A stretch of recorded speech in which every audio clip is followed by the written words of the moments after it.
Where is the... Oh, I never did that. Oops. All right, mapping dungeon. There we go. Opening up the camera view here as well. So, hello everybody, and welcome to another session of D&D. Who wants to talk us through last session? What went down? Probably best if I don't.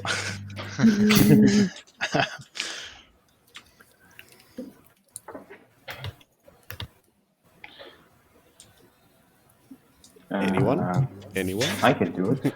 Go ahead. Although it might be a bit spotty because I was starting to zone out towards the end. But anyway, we started off after successfully getting out of the time loop shenanigans. We were gracefully told what each trick and gimmick was in the thing. Afterwards, we continued discussing with Anlin. Anlin, yes, Anlin. That, well, this happened, that happened. Thank you very much for your help. Then we got a tour of the place by Banks, small gnome.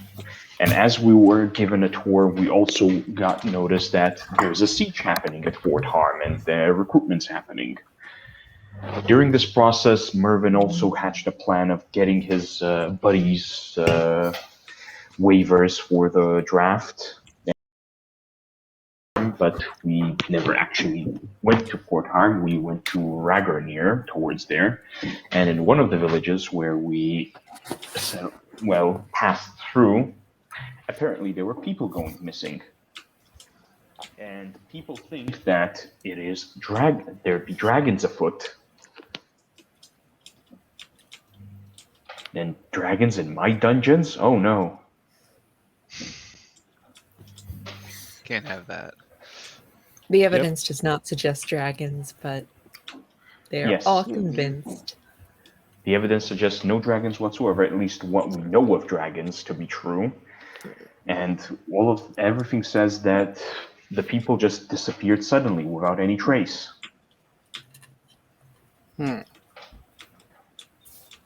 All right. Wasn't there a part about us going to meet a ranger in the woods in the mountains? I mean, that's where we stopped. That's where we ended. We're investigating the missing people, and they go towards the woods. Or no, sorry, people. No, there's no like tracks or anything for people, right? They think that if people went missing and it was a dragon, they'd be in the woods. So we went towards the woods, and there's a guy with a cabin. The mountains. The mountains, yes. Yeah. The mountains, yes. No woods. But yes. Sorry. Yes, that is correct.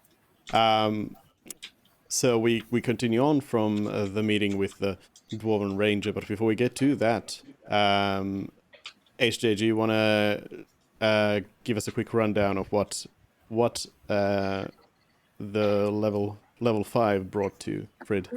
Okay, so now my bardic inspiration die has been increased to a D8, so that's pretty neat. I also gain all my bardic die back at the end of a short rest and a long rest, so that's rather useful. And I also got I got 2 third level spell slots, and I learnt the spell Tiny Hut, which I can put in chat. Basically, for 8 hours, we have an invincible, immovable force house wherever we want. So yeah, that's the basic gist of what's happened for Frid.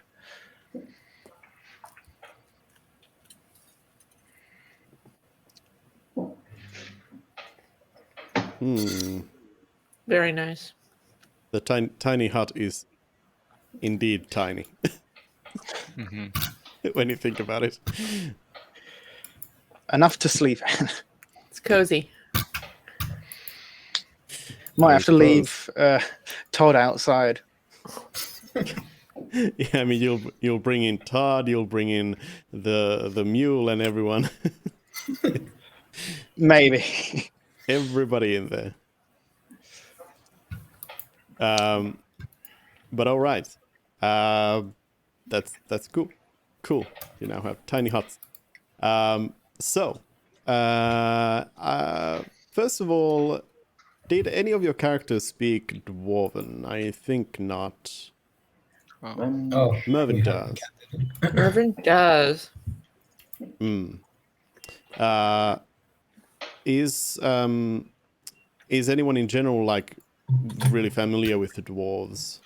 The characters, are any of them? Do they have good familiarity with dwarves? What? No. I assumed in my head Mervyn knows Dwarvish because he knows it because dwarves are kind of like the smithing, metalwork, race. And so I assume his the teacher, whoever taught him all his smithing stuff, it was a dwarf. So that's all I got. He's never left Hinun, so Yeah. that's all I got. Yeah. I was just wondering because there are in 5th edition D&D, there's 2 major dwarven sub races, and I was just wondering whether there was anyone among you who would possibly be able to like recognize those from each other, because it's not you don't have any like big outwardly differences between them. But I would assume then that Mervin is able to recognize that this would be a hill dwarf, and in general you would know that hill dwarves are more likely the ones who live outside of the mountains, while the mountain dwarves are the ones living in the mountains and on the mountains. So the outdoor and the that indoor also does dwarfs. yes. Wasn't there some kind of purple dwarf, or am I just wrong here? There are more dwarven subraces, possibly. Is that like the drow dwarf? Yeah. There's What? deep Duergar. Oh, deep But they're dwarves. grey. Are a thing. Yeah. oh. But yeah, the hill and mountain dwarves are the like major subraces you'll find around the surface, let's say. So, anyways, you have arrived here at this small hut by the foothills of the mountains, and you were greeted by a friendly-looking dwarf. Yeah, they say hello. How can I help you? Do they speak in Dwarvish though? No, they speak common to you, as they see no dwarf amongst you.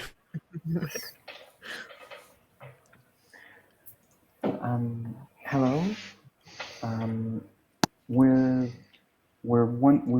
We've come this far wondering about the disappearances, and there were rumors that there were dragons involved.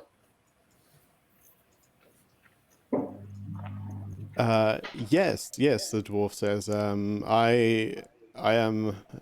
a ranger in these parts. I know the side of the mountain like my own pockets, and well, there aren't too many dragon sightings around these parts. They are mostly up north and further south. But there's something sure. What are you looking for with the dragons? To stop the disappearances? Oh, you're here for the disappearing townsfolk. I see. Well, I doubt that it has anything to do with any dragons, but if you feel confident that it has something to do with dragons, well, Mervin's kind of like, the wolf says, well, there's only really one cave that where I know a dragon has been, but I have not seen them in there for quite a while now. But it's quite near, quite close by, so you could go and investigate it. could you define quite a while? The dwarf thinks for a moment. I would say year or two, maybe, Okay. at most. What kind of dragon was it? It was. I do believe it was a red dragon. Is that the big one? Well, it was medium size as far as I know dragons.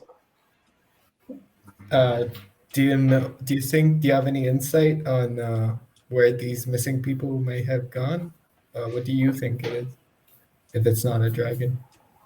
The dwarf looks kind of kind of dejected and says, well, as much as I'd like to help the village people, they don't really like me much. That's why I live here, away from them all. So I haven't really been able to do much investigation into it. But, well, there's all sorts of creatures living here in the mountains, in the caves, and everywhere. So could be any number of different things. Can I ask why you're living out here and not with the rest of the dwarves in Ragonir? Yeah, Says, Ragonir.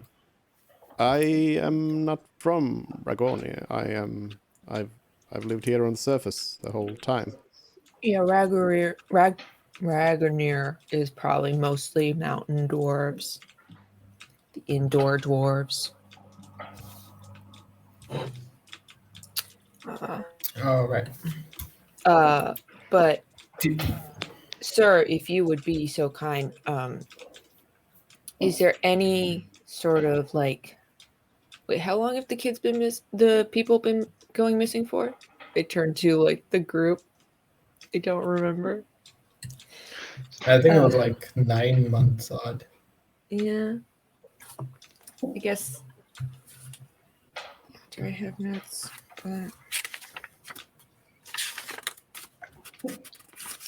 Not for that specifically. Yeah, okay. I have notes for Timmy, but not like the problem in general. Okay. I say, okay, so for the past several months, are there any tracks of anything new or weird? Do you keep up with that stuff? Or would you come into the hills with us? Yeah, I The was dwarf wanting says, to invite him too. Says, well, if you're going to investigate the dragon lair, then I would prefer not to really go there. I could try to keep a distance from those places. But I can show you part of the way. Yeah. Right, All we'll right. take you up on that offer then. Very much appreciate that.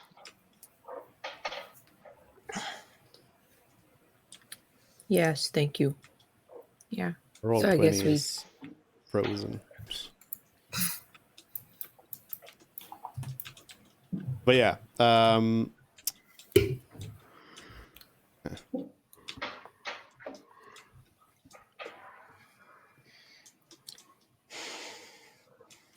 I guess we go into the hills then. yeah. So you can ask a dwarf to take you over. So are you just going straight for the cave they were talking about? Is our cart and donkey with us, or no? Yep. Okay. Are they going Yeah, to as slow always. us down if we bring them with us? Nope. Okay. Then yeah, I don't have a problem with us going straight there.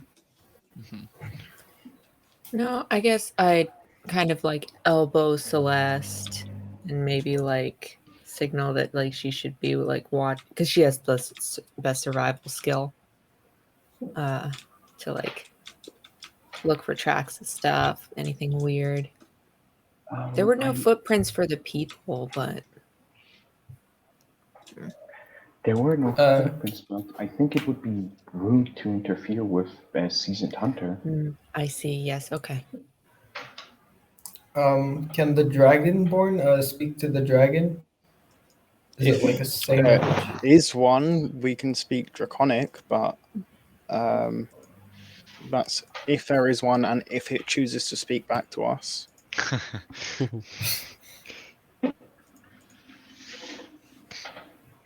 Dragons generally also, Speak common. as many other creatures, speak common as well. If creature knows the language, oftentimes they do know common as well. Not always, but especially for like greater creatures like dragons and such. But yeah, for some reason now my Roll20 completely crashed. I can't get it open at all, which is All bad. sentient creatures. All sentient creatures are bilingual in D&D. Yeah. Nope.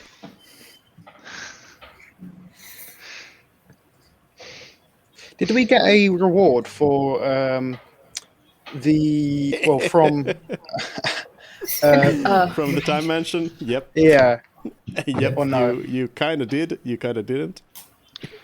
Who wants to tell that story? We Oh, yeah. ended up keeping the time stone, which is in the inventory if you want to take a look at what it does. And Celeste is currently holding it. And Celeste very politely refused any monetary reward, to which Mervyn and Mort still wanted one, but we ended up not following through on getting gold as a reward.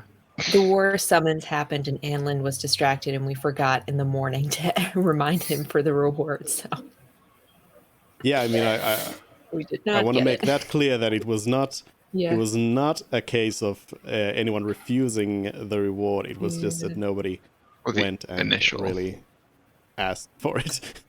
Mhm. Because Anlin insisted on giving you the gold, but you kind of left without it. Yeah, I maintain that if he wasn't distracted by the war, we wouldn't have had to ask in the morning. But right. In any case, the time stone allows us to reroll one dice. Yep. Yeah, It I could be can. any dice. Yeah, I'm reading it. Yeah. Which nobody used last time. But so yeah, We didn't fight. Yeah, but you did do rolls, and there were several days, so you could have very well used it. So yeah, the dwarf takes you part of the way through the hills. There's different kinds of small caves here and there that you don't look into. But yeah, it seems like there's a surprising amount of activity here in the hills and the mountains. But the dwarf takes you part way and then points towards an area in the mountains where you can see higher up. You can see a pretty big hole in the mountain face, big enough for a dragon to swoop in, and tells you that is where the cave is, but informs you that you should go. That only would take you too high up in the cave, and instead you should go down the mountain a little bit to find the entrance. We have rope, right? I remember we bought enough to supply us for a lifetime. We bought enough to supply a village, but I think it's still better to heed the advice and go from the bottom. Yeah. No point in scaling the top, so there's just no benefit to that, really. Yep. It would be a shorter journey, but yeah, fine. If the party wants to do this, sure. Yeah, good. Yeah. Okay. I need to quickly actually improvise something real fast here, so give me a moment. But you arrive at a cave entrance then, down bottom. It seems like this is, in fact, there's some like old construction on the cavern, so you could guess that it's possibly some sort of old cave or something.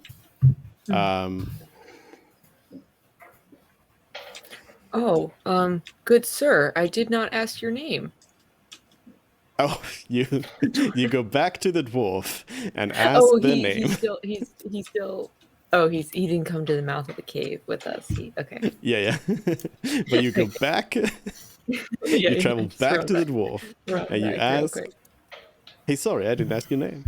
Yeah, yeah. The dwarf tells you their name is Bok Tama. Bok with 2 K's. They specifically specify in Uh-huh. addition to. Okay.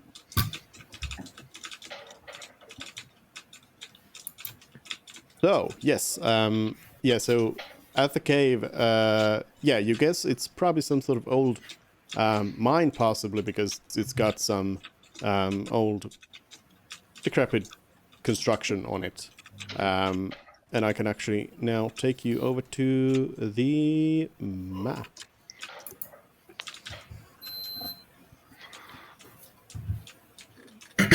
And you are in the top left corner. Everything else fancy. is black. Very. And Okay. and yeah, so I'm gonna have to use the manual reveal stuff here. Did I Is bring it like everyone in? 3 Yes, I pixels did. for everybody, or?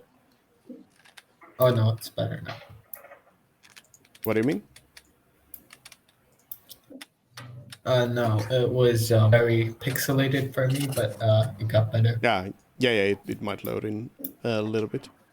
I also note that Todd is not a full health. I think Todd's gotten to What? do some resting. Okay, I can do a mending cantrip to heal him. No, I mean, I think you've just forgotten to heal Todd Yeah, up to full. yeah. So, Yeah. He does have a power. It's been several days since we fought the orcs. He has yes. an ability to repair himself. Yes. So okay, so I'm just gonna put him back at full health because it's insane that he wouldn't have. Yeah. How do I? But yeah, so here you are. Cave entrance. You don't see anything right away. Quick question. Can Todd gain sentience at some point? Can Todd get smarter? At some level, he gets a boost to his stats, but I don't think at any level he gets like real smart. Another Why? side quest. Yeah, get a soul for Todd. I'm not seeing any way for me to adjust Todd's health on his character sheet. I mean, you can just go into Todd's token. You can click on Todd's token. I can. And there's the 25 Yeah. health, and you can just do +5. Got it. Right, +5 into the red. And that'll bring Todd up to full. But yeah, what are you up to? What you doing? Well, should I take the lead?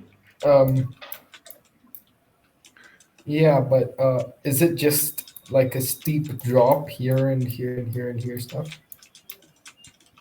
Or is Well, I mean, it's just the mountain goes up, and the area within the black borders is just cave walls for you. This is just like a slice of the mountain. Yeah, is this an arch? It's the entrance to the cave. Yeah. Kind of looks man-made. Yeah, he specified that there seemed to be construction that was going on prior. Like a mining Yeah. operation. With that, I'd say to Do you guys want to sneak in? I mean, will we be successful in sneaking in? Do we have any We all reason turn to slowly sneak in? to Lars Alden. most likely not. But I'd say to Celeste, as long as you lead, just let us know if it's unsafe to traverse. All right. And I will enter and keep... First of all, I will, just in case, to not get disadvantage on perception check, I will take out my normal great axe, because the magical one causes ouchies, and I will cast light on the great axe and start going forward. All right. Yeah, the place is dimly lit. Without any lighting, you'll be in like dim light. But it's not very deep. There's the sunlight coming from outside and everything, so it's not looking too bad. But you don't see any natural lights or not natural lights, but the opposite. Any artificial lights inside there from the entrance there. But yeah, you can see some more of the cavern. You see that that did not show you anything. You can see that there's the cavern sort of opens up into two paths. One closer to you and one further in. So I'm gonna whisper to the group. So I don't know if we want. So Todd can't be surprised. He's not susceptible to jump scares, and he has dark vision. So we could put him ahead for safety, but he is not especially stealthy. So just put that out there. If I know Celeste is leading right now, and I like that plan, but if we did want, I just put that out there as information. If So we're, let's. should we split the party in two? Because there are two paths. Well, we haven't tried. No. One of Yeah, we them don't know appears to be blocked, probably. So let's just look at the paths before we decide to split up. And One I step at a would time. Alright. keep my steed outside and ask him to keep watch and let us know if anything happens outside the cave. Oh yeah, that's the other thing. Shay, Lars got a horse. Mhm. And he doesn't stop talking about the horse. It's helpful. His name is Siegfried. Yeah. So do you Okay. look into the first entrance? Yep. The Yeah. first area. Yep. So you see a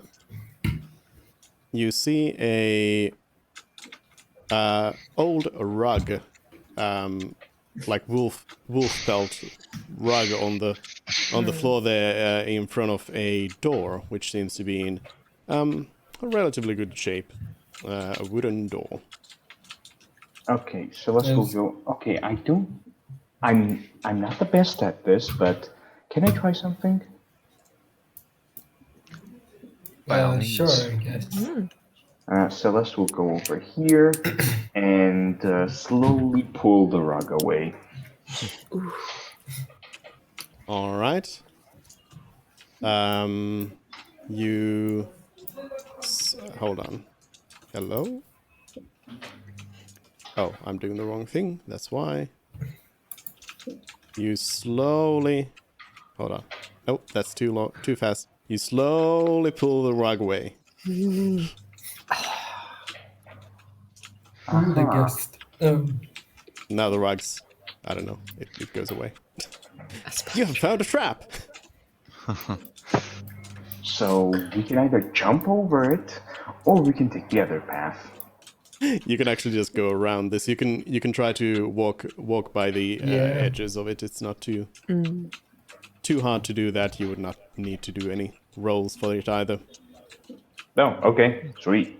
So who's up for some front entrance smashing? Let's look at the other entrance first. It might just Entrance lead to and the see what's same up, place without a danger. All right. 1, 2, 3, 4, 5, and looking. You see another door.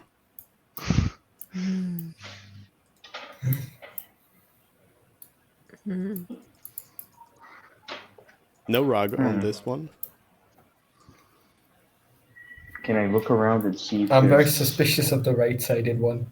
Can I look around and see if there's anything suspicious, like something hanging from the walls, like the floor off a bit?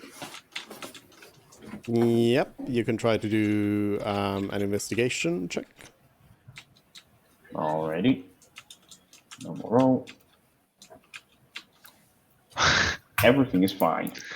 That's I think that's the first. So let's see. That's the if first nothing, 0 I've seen. nothing Alright, everything wrong. is fine. Let's go. Yeah. Yeah, I think with that roll we have to use the one over here. No, I'm keeping this. More fun that way. It would be metagaming No. if we No, were no, to not. No, I meant that with that roll, Celeste is so convinced that there's nothing wrong with that door that we have to use that one. Yep. Exactly why I'm going Is over what there. I mean. Is what I mean. There's no more decision. Well, All right. I'm convinced that other door might have been a trap in and of itself as well. All right. So is this one locked? Does this door have a handle? Yep. Alright, I slowly check the handle. It seems like it is opening. Alright, everyone just prepare to... Well, actually, nobody do anything. I'll open it and peek through.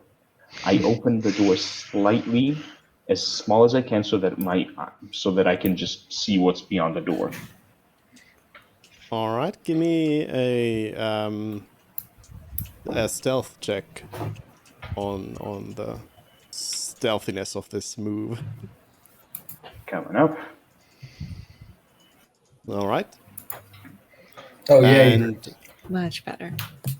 And I would also like you to actually do a perception check to see how well you percept through the door. Alrighty. Oh, All right.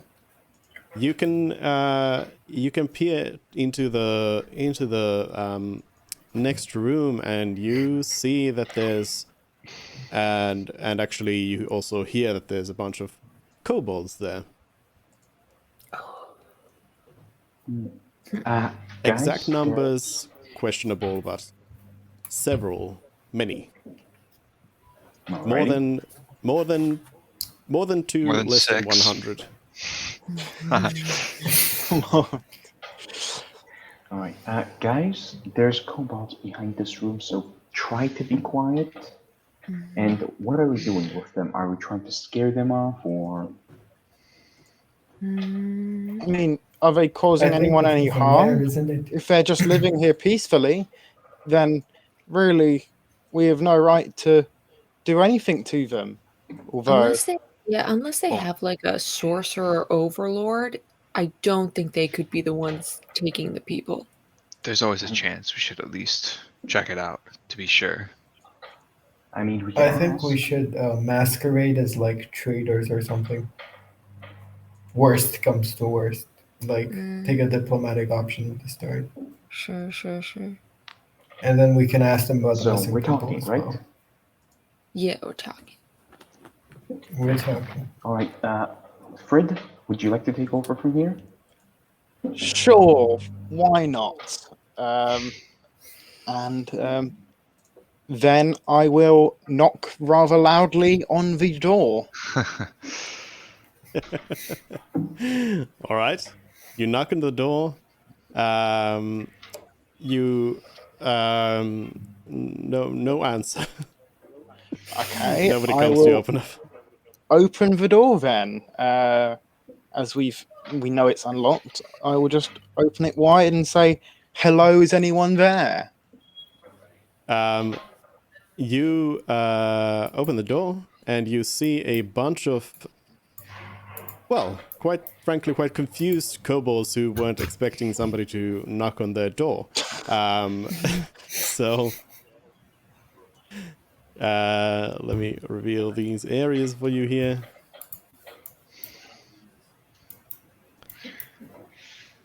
So Is yes, it you see a possible? Is it bunch of possible that kobolds. Ranger was like the worst Ranger of all time and thought that these red kobolds were red dragons?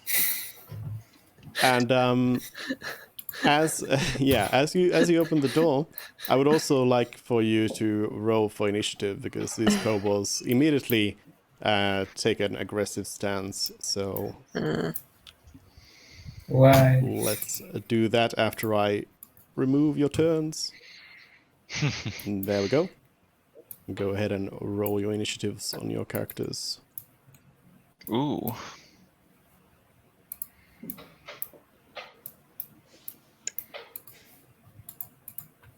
Yeah. Whoops. Do any of them look visibly bigger / stronger than the rest, or are they like? Does there appear to be some sort of leader, or do they appear the same? They appear the same in the sense that there's nobody who looks to be in an No hierarchy to. no, but there's two types of kobolds though. There's ones that have no wings, and there's ones that do have wings. Can we tell which ones have wings? Yes, you should be able to tell just by looking at them in terms of just looking at the actual Oh yeah. actual thing. You should No, see that everything some of is them a do little have. pixelated for me. Yeah, my bad. It's like loading, buffering, whatever. Yeah. There's no Todd. boss, so I guess we have to fight. Oof. All right.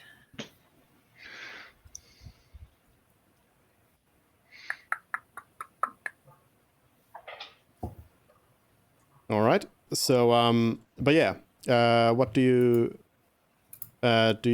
what did you say to them, Fred? Well, I opened the door and said, "Hello, is anyone there?" And then, upon seeing kobolds and making eye contact with the kobolds, I'll say, "Hello, do you guys live here?" Small. You gotta do something to start off a conversation. One Hello, of the- do you have a second to talk about our Lord and Savior, Lord I was Bahamut? just thinking that. Fucking better. Yep. So one of the kobolds Have you heard the good word? shouts intruders, and then they all Can they understand us? they all oh yeah, they shout intruders in Draconic, so only a few of you would understand that, but but then they all quickly take a chug some sort of potion that they all had. Oh my god. And they'll get huge. Can I reply back to them? What is this, after Power they say, Rangers? intruders in Draconic? No, I am a Dragonborn. I mean you no harm. You can indeed, but they all seem to kind of vibrate a little bit as they drink the potions, and They're on roids. and then they bring up their daggers at you, and now we'll follow the initiative order, and Mort is first. Oh. It sucks when the cleric has to go first because, yeah. You can I'm cast just any gonna spell cast- before anything happens. You can also Yeah. choose not to do anything. You don't Yeah. have to do anything if you don't want to. Then Closes you will the be door. effectively. Then you will effectively be the last Uh, in the turn order. I'm gonna cast Chill Touch on the flying one. Oh yes, Which one? this one. All right. Don't you need to have some sort of line of sight for that, though? All right. 1, 2. I mean, not that. 1, 2. Now can I see it? Yep. Okay. So 21. That hits. That is 6 damage. All right. And I'm gonna use it again because of my Dark Cleric ability. If it hits, no, it's buffering. Can't tell you what it's doing anything yet.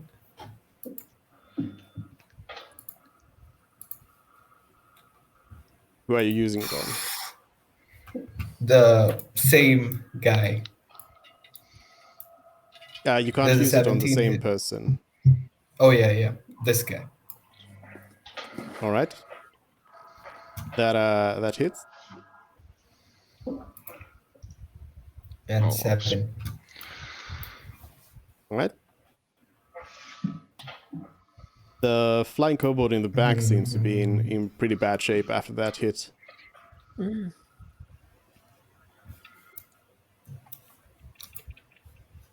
I'm thinking about whether I should. Yeah.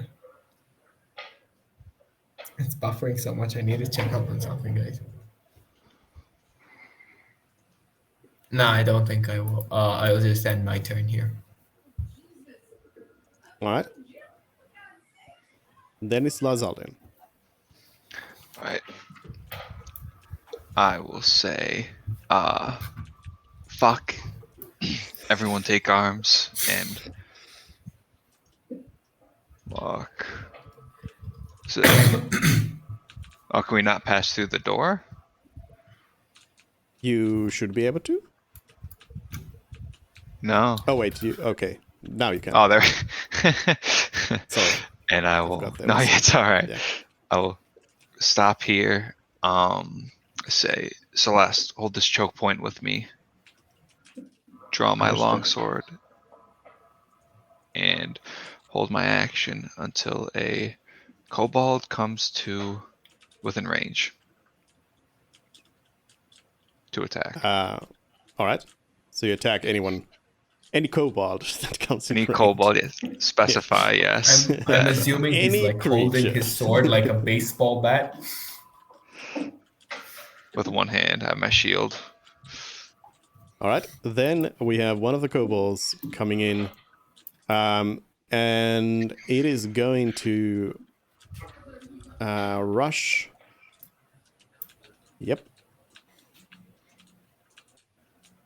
Going to rush Lazaldin. So go ahead and attack.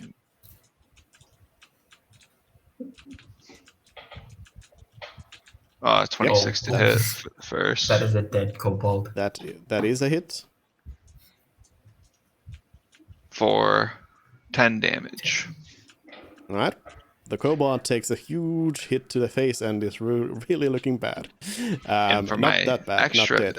Oh. Extra attack on a held action? Right? Or no? No, only one. Okay, I Yeah, thought so. no, because that's like another action. Yeah. Yeah. Yeah, so then the kobold tries to stab at Lazaldin, and it's going to. They all basically have like kind of bad daggers that they are trying to hit you with, but they seem to be coming in with quite a like almost something similar to how Celeste goes into a rage. A similar kind of situation, it seems. So let's see.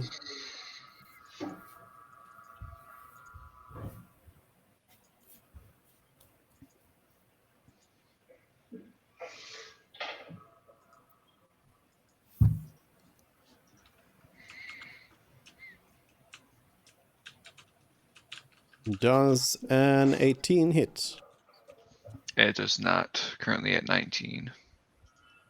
Oof. Well, then the kobold says, oof, and ends its turn. Then Frid. Guess what's coming up, guys?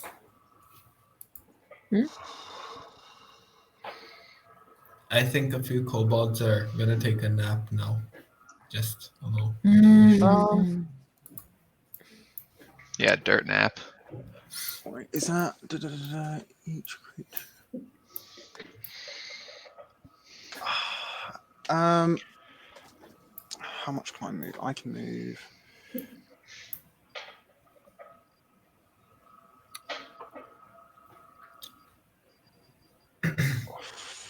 This, and then wait from there, and then is that distance? Oh, let's just do that. Yeah, I'm going to move. Oh, not wrong button. Here, and then I'm going to use my breath, but I'm going to be roaring instead. So, because he is still within 30 feet, I believe. Oh no! So if I move here, then use my breath, Dragon Fear. All enemies within 30 feet have to make a wisdom saving throw, which works out to be a DC 15, 8 plus proficiency 11 plus charisma modifier is 15. So, and if they fail, they're frightened for 1 minute. All right. Give me a second. So that would be...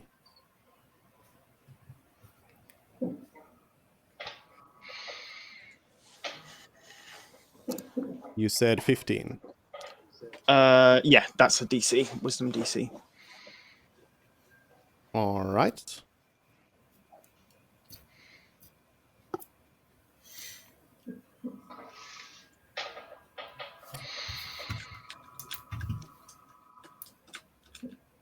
They are in fact all super afraid of Frid now. Woohoo! Remind me what the frightened effect does. Frightened, they have disadvantage on checks, They can come closer ability to and you attack, and Yeah, the biggest. Yeah.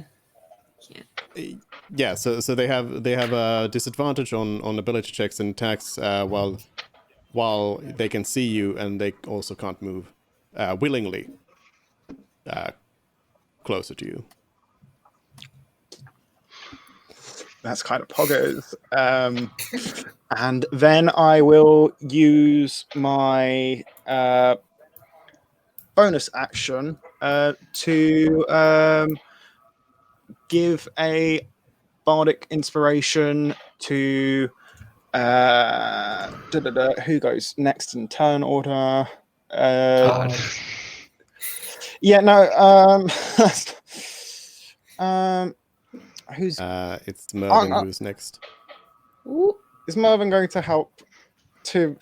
I'm also concerned about blocking damage that might be coming my way. So I'm going to give it to Celeste. No offense, because I don't feel Mervin is going to take a bullet for me, so to speak. Yeah, I love how your communication. I love how your communication worked again, where Lazaldin's to Celeste like, "Hey, let's block this passage," and Frid just runs past. I was gonna say, Lars is kind of very confused seeing him run into the open. Well, I was going to do the like regular breath attack, but then it would have hit you as well from a straight line. So I thought, you know what, probably best not to attack my fellow Dragonborn, and I'll just try and frighten everyone.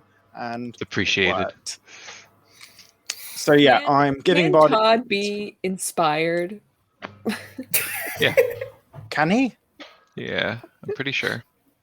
Yeah, theoretically in the rules, I think he can get bardic inspiration, but just the idea of like how that it would even work is funny. What would he use it on though? Like his attacks are just he, slaps, light touches. He can attack. Defensively, he's a juggernaut, but I don't think he can do anything with the inspiration. Yeah. All right. Okay. But yeah, no, I'll give it to Celeste. For the reminiscing on the time that we spent in the village together. That's the only reason why. Wait, even this guy? Oh wow, he does.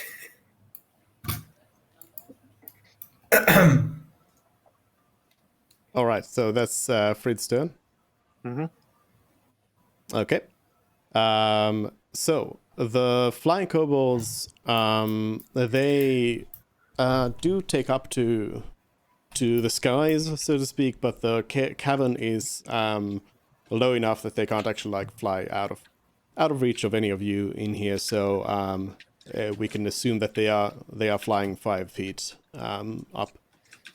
So they would still be in range of anyone going into melee with them. But they are now in a bit of a pickle because they cannot move towards Frid, and that's the only place where they could do anything.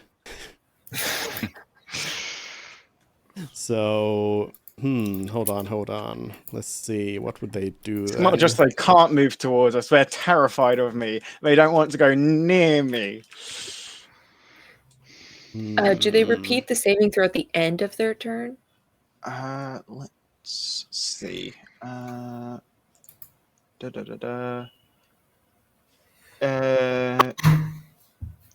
Becomes frightened for 1 minute. If a frightened target takes any damage, it can repeat the saving throw, ending the effects on itself on a success. So theoretically, we could just move past them now if we all huddle around. Yeah. For 1 minute. For 1 minute. For 1 minute, just shuffle. And then past. we'll repeat the process again. And there is still one of them next to me that can attack me. Yeah. All right. Well. Yeah. These two goblins are not goblins. Sorry. Whoops. Oh. These kobolds. Spoilers. These 2 flying kobolds here. I'll just do both of their turns at the same time since they both happen to have the turn. They are going to instead Damage each other so they're no longer frightened. No. 100 IQ move. Snap out of it. The one that's in worse shape, it says we need to get help, again in Draconic, and There is no help. There is only me. The bar. Which kobold says that? the one at the bottom here. Okay. And it's going to hello, roll 20, please. It's going to hastily fly to this other door and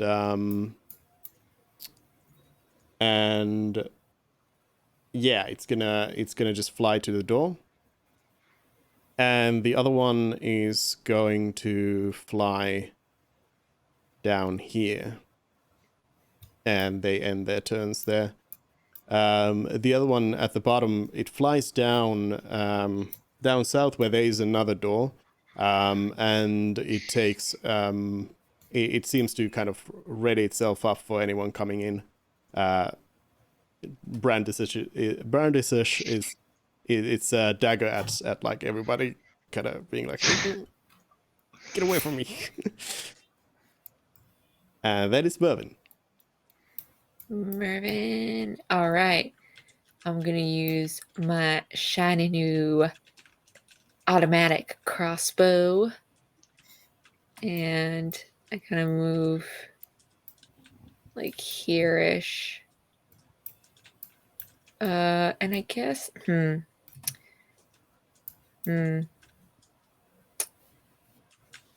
Sorry, which one can still attack Fred? The one that's in between Lazardin and me. Okay. And I guess I'll I'll shoot at that one and then also shoot at the one that's farther. This one. Okay. Because I get to go. I get to Which attack is the other one twice. you shoot at? Sorry, the one that's 3 spaces in front of Fred. I don't know why I can't like. Yep. Okay. This one? There, yeah, that one. I'm like clicking and it's not okay. You gotta have the correct tool on. Yeah, You can't click, Okay. for example, with the measure tool. got it. Okay, so my automatic crossbow, 1 and 2. All right. Okay, So the one firing closer. Let's see. It's gonna have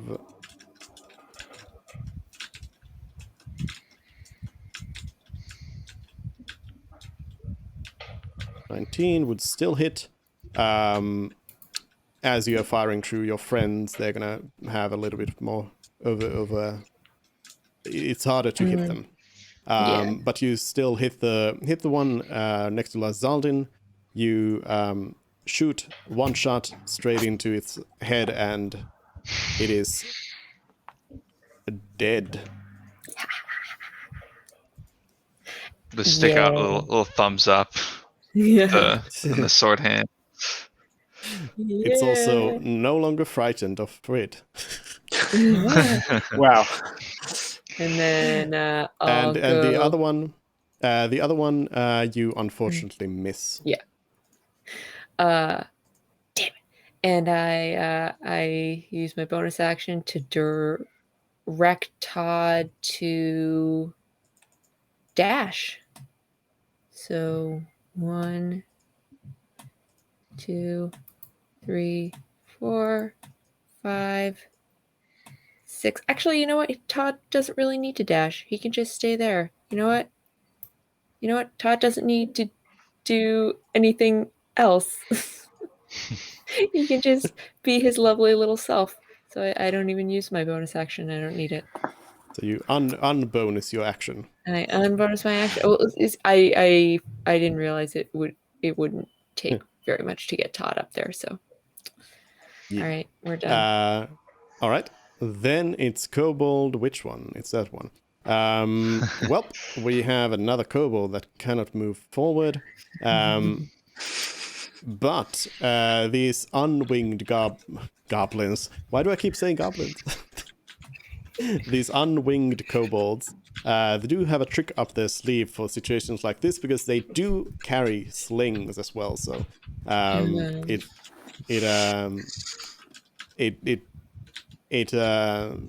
takes out the sling and tries to sling a rock at Todd, who now moved in there. And Todd's default action is the dodge action. If I don't direct him to do anything else. So yeah. All right. they have disadvantage. I mean, they have disadvantage from Frid. Frid's frightening already. Double disadvantage. Is it a double? 3 dice left to roll now. I don't think you can double those. No. So that would be like that. We're gonna see if too many things.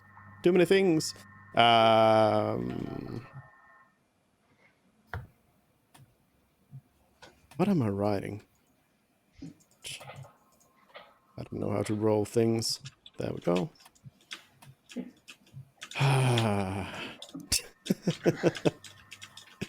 Well, does a 20 hit Todd?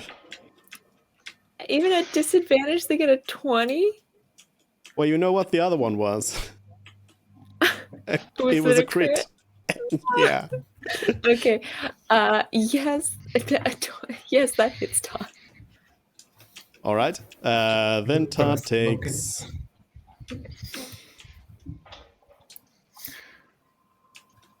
Todd takes 6 points of damage. My heart. This kobold, so it's this one, this kobold here, looks very, very pleased at its performance. Under pressure. It cheers at its success. You said 6? Yeah, 6 points of damage. Yeah. That kobold did more damage to Todd than that orc did. Should I do that manually? What do you mean? His health hasn't gone down. Did you add the -6 to it? -6. There we go. Yeah, there we go. There it is. All right. Then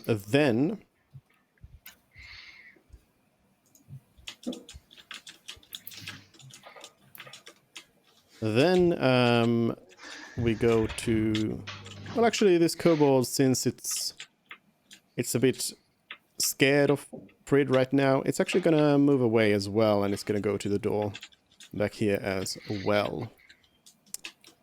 Then we have kobold this one over here that Mervyn tried to shoot at, and this one noticed its friend's success and tries to replicate it. So let's see. I mean, this is what Todd is for, but I still don't like it.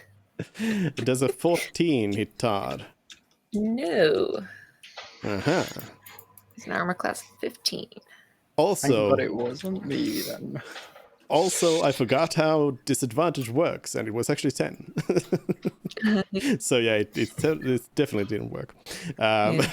For a moment, I read the 2 numbers, and I was like, well, that was the second number, so that goes. No. Right. Yeah, so it seems to be a little bit less successful at pelting rocks at Todd, and it also chooses to move away. It's gonna move. It's gonna move over here, so it's not moving to the door in the south. It's moving kind of towards the edge of the cave. And then we got ourselves Celeste. Celeste will move 1, 2, 3, 4, 5, 6 here and take the dodge action. All right. You're dodging away.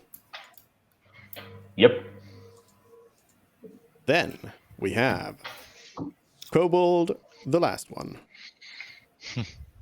who is going to...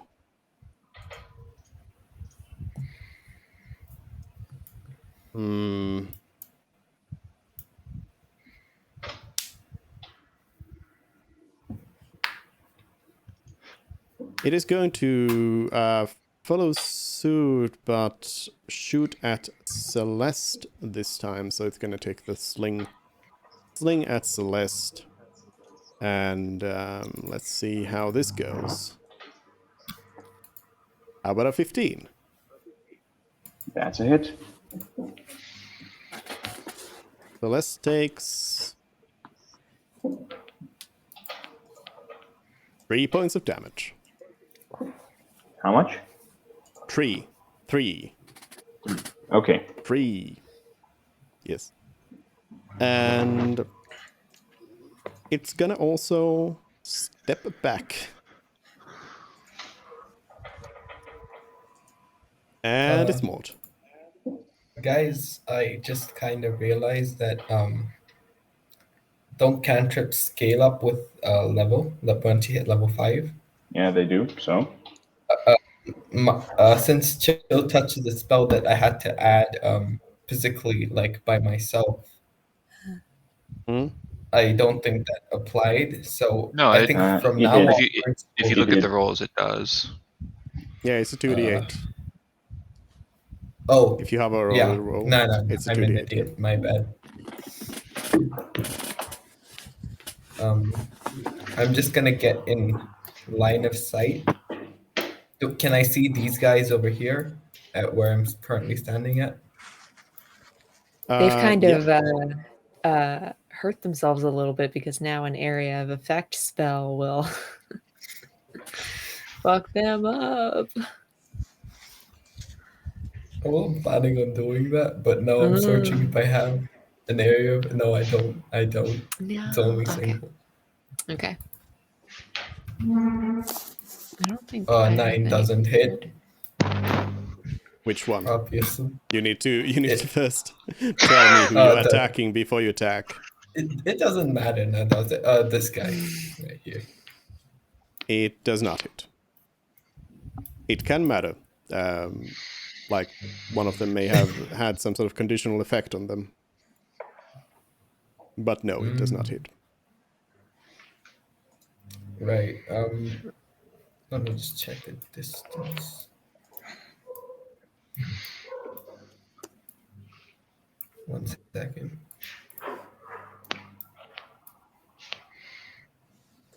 That is in range.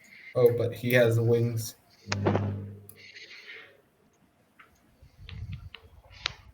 Also in range. Okay. Fuck it. I'm gonna move here and use my bonus action. Which is I'm gonna try to basically push this guy off the platform with telekinetic. You're not on a platform. We're in a cavern. Those are You're the in a cave. walls. You have cave walls around you. Oh, it's a wall. Yeah. That's it then. My turn is done. I'm not gonna move Okay. either. Yeah. Did you think there was just a void around? Yes. So, Lazaldin. Then I will move 1, 2, 3, 4, 5, 6. And as I'm passing by, I will say, we need to have a talk about tactics as I look around at the other individuals. And then I will follow suit with my other Dragonborn and use my breath weapon All right. aimed. Let's see. Oh, whoops. Well, this is about 15 feet of a cone, but I can't do a cone, so. Well, yeah. I mean, it would hit them all. The 3 from in them, there. yeah, just making sure. Yeah. So how much is that DC then? So it is 2d6, and the DC, unfortunately, is 12.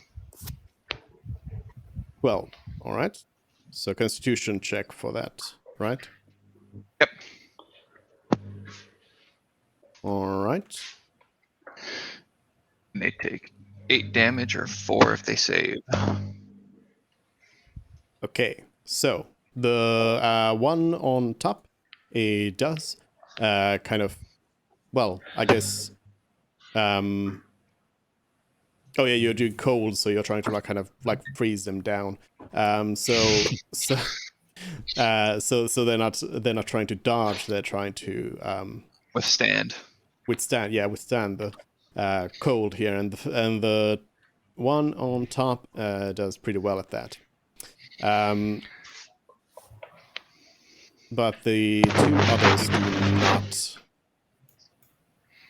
not. So the one in the middle is in real bad shape, and the one on the bottom with the wings is dead. Nice. And I think they they get a save, those two, against frightened. Oh, true. Thank you. course. So It'll return the remind favor me. one day. 15. Remind me. 15. Wisdom 15. Yeah. That looks like a save, and that looks like a no save. So the one on top is no longer afraid of Frid. I'm not afraid of you anymore. Is My that body a- dying to the side of me has kind of made me reassess my fears. Is Lazaldin done? Yes. All right. Then we have Kobold dead, and Frid. Okay. Frightens it again. Let's us do. Does that have a single target? Yeah.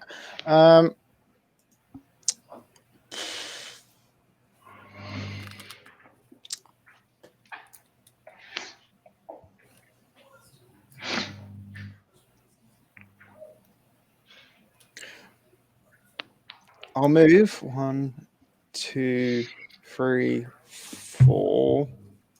Let's go there.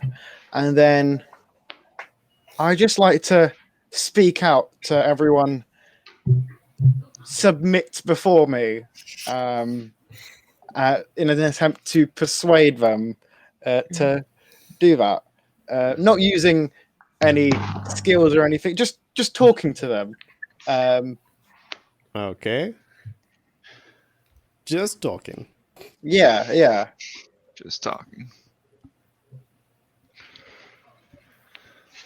Is that the end of your... I'll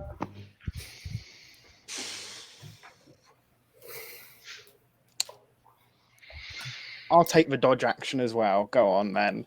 Even though they and- already have disadvantage. Except for Well, that not one. all of them technically do now. So, yeah, I've All right. told them something, and I'll see how they respond. You dodge away. Well, the next kobold doesn't respond because it's dead. Then we have one flying kobold down here by the southern door, and it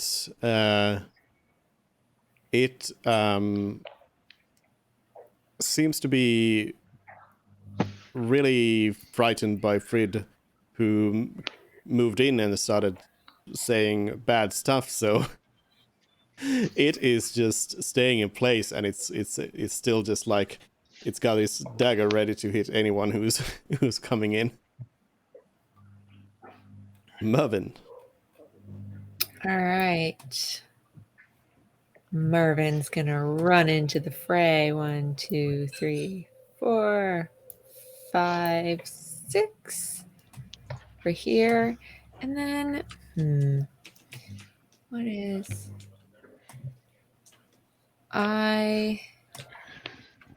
yeah. Okay.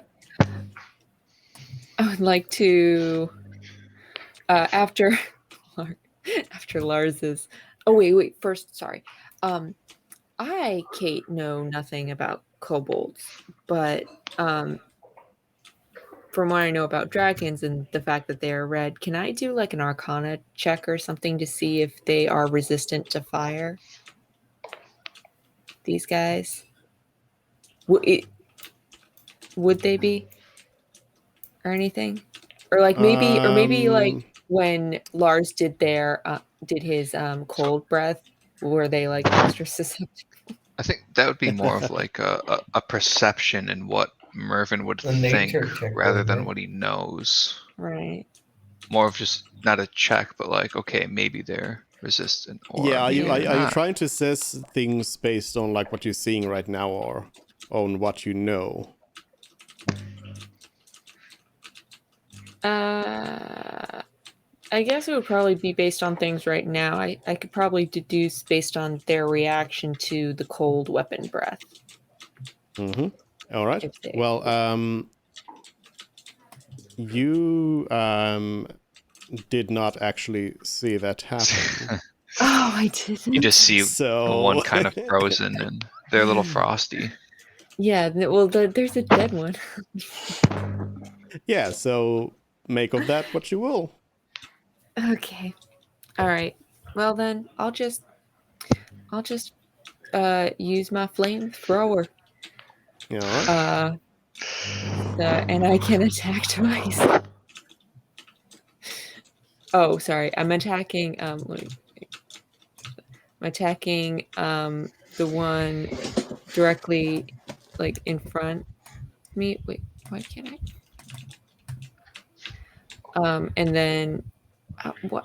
Wait, which tool do I need to use to The pointer. The select, the yeah, point? the select tool at the top left, the topmost tool, But I'm using that one. and then you hold down the click. There it is. Thank you. So I want to do that one, and then that one. Okay. Now I will roll my firebolt. 1 and 2. How are you able to do 2 fireballs? I have an extra attack. Starting at 5th level, you can attack twice rather than once whenever you take the attack action on your turn. Now, it doesn't say it applies only to weapons and not spells. I mean, it's a cantrip. Attack action is specifically not spells. Attack is Oh, I didn't know that. melee attacks and ranged attacks. Yep. So yeah. So if you look okay. at Well, if you look at the well, damage, it's 2d10 rather than 2 attacks. So it increases its damage when you hit level 5 rather than getting Yeah. like an extra attack. Okay, then forget all that, and I'll do my crossbow instead. I already rolled. I'm sorry, I didn't realize. It's okay. I will do my my crossbow. 1, 2. All right. Well, neither of those hit. No. So, Mervin, shoot some bolts around. Suppressing I thought one of them was gonna hit Lars or something. How about Todd? Todd. Oh yeah, what was Todd gonna do? All right, Todd. All right, Todd's just gonna move up next to Fred again. 1, 2, 3, 4, and stay there. All right. Then it's Kobold over here. This is a frightened and very hurt Kobold. It's the one in the middle down here. And it is going to go ahead and open the door. That bastard. It's bravely opening the door, and it is going to move away. It's running away. And as it comes around the corner, you hear it screaming in common this time. You hear it screaming, "Help, help!"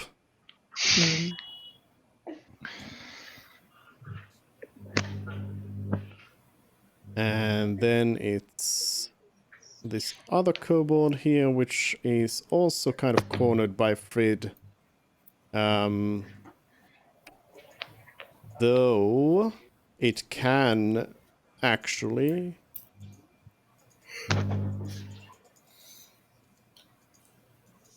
try to attack Lazaldin.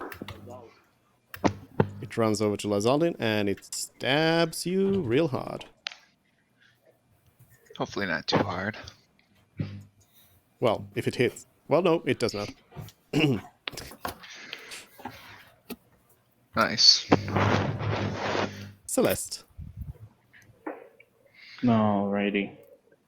So I shall go 1, 2, 3, 4. And if I remember correctly, that one had an attack ready. Yep. It's swinging away at you first.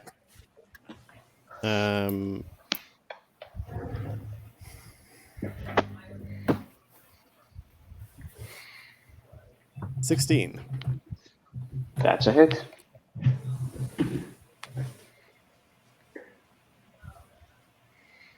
It is going to stab you real hard for 4 damage. It's 4 a very points of painful damage. 4 damage. This is getting It's out a of very hand. painful dagger. Alrighty. Yep. And as I go to it, I will. You know what? Out of curiosity, I'm gonna non-lethally attempt to bonk this fella All right. Non-lethal using the beheading. non-magical great caps.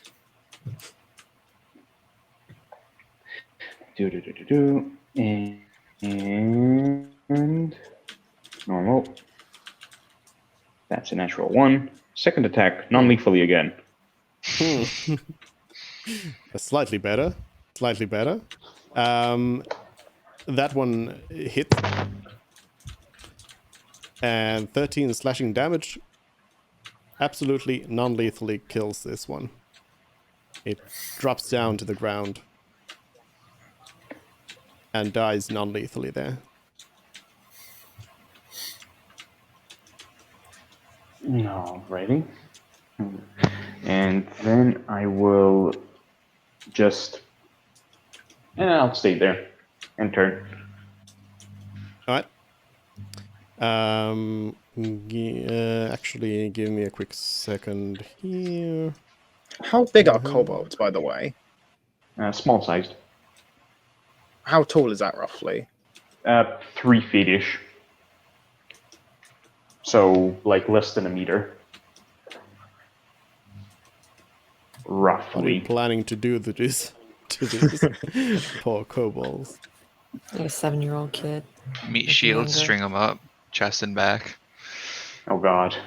See what kind of armor we get. Oh, this kobold, which goes next, this one here, is actually also in pretty bad shape. No, wait, it's not. No, it's not. It's not. I know how to math. It is not. It is in good shape. Yeah, so it's in pretty good shape.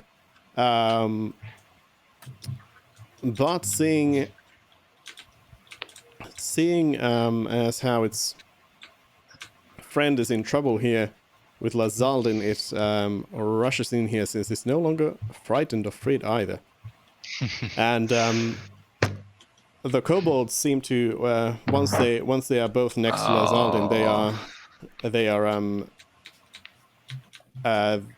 they seem to be they don't seem to be like they are like tactical geniuses, but it seems like they are pretty good at working together though in fighting. So it comes in here and it's gonna slash at Lazaldin with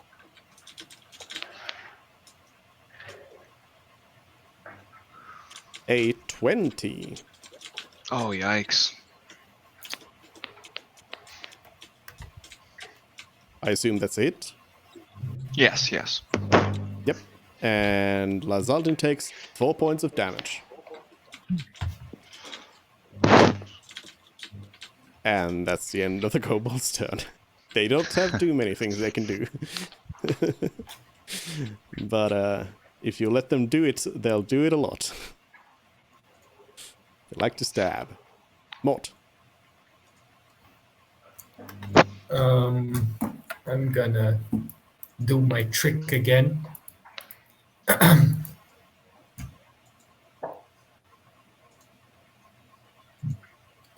It's buffering. Give me a minute.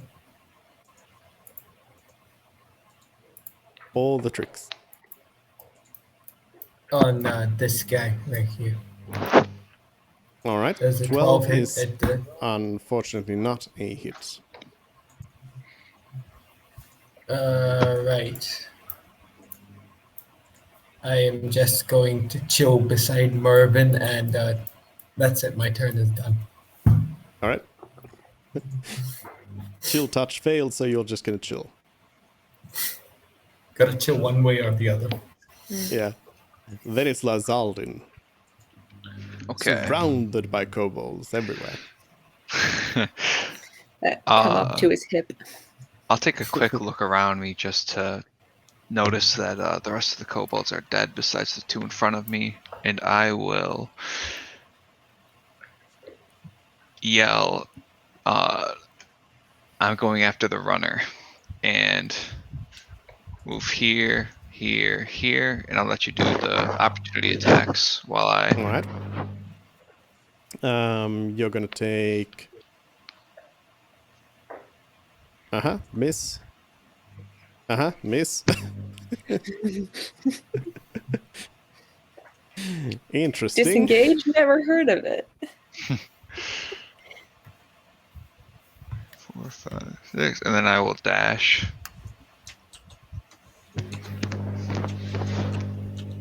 All right. And I just want to end up right in front of him. So Yeah. Let me. as well as see what's on the hall. Yeah. You can move in there. So let's see what. And am I able to see down the hall? Yes, you are. I'm just kind of thinking how far.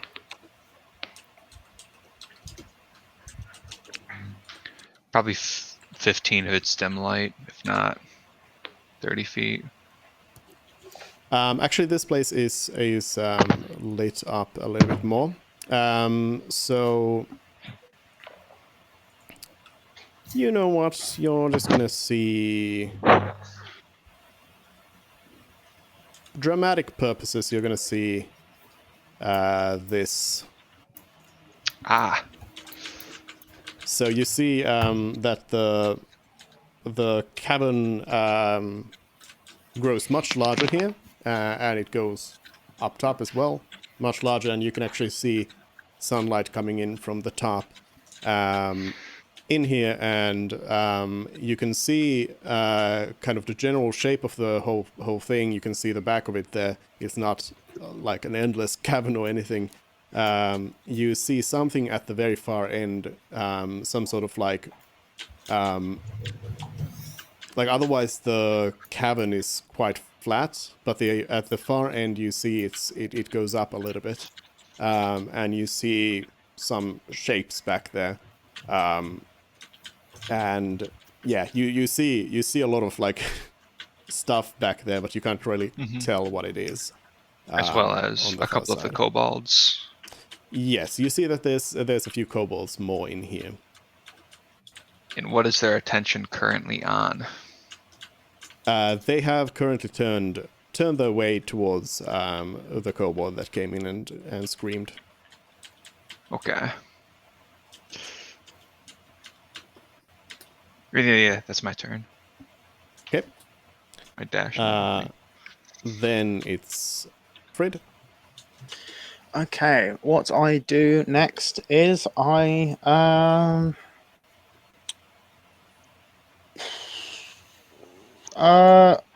move 1, 2, 3, and I would like to try and open the door in front of me. Okay. You open the door, and within you see another passage through the cavern, but perhaps more importantly than that, you see some giant cobwebs. It looks like nobody's been here for quite a while. Cobwebs or spiderwebs? Because there is a Yes. difference. Spiderwebs. Okay. Then I am going to use the rest of my movement to go right back next to Todd. And then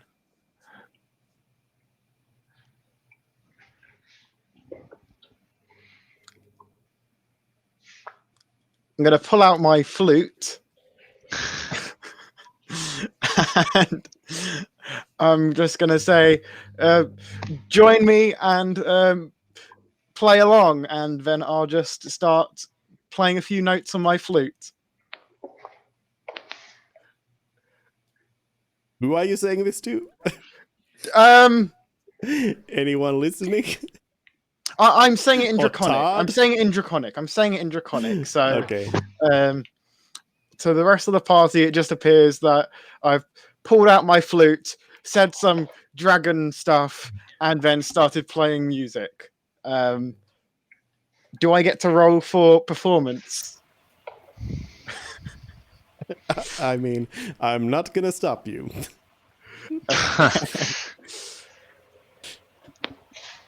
I'm going to 16. Rarely do I'm you see a pretty- performance role in combat.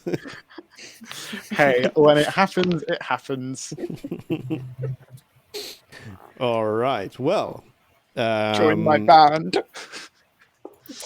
I'm going to just nudge Mervin, and I'm just gonna tell him I always knew he was retarded. I will note that Frid is going to require concentration to keep on this music. Just so you know, In case he gets hit. if you take damage, the music ends. Well, that's if they want to damage me. They might That is choose to be part of my ensemble.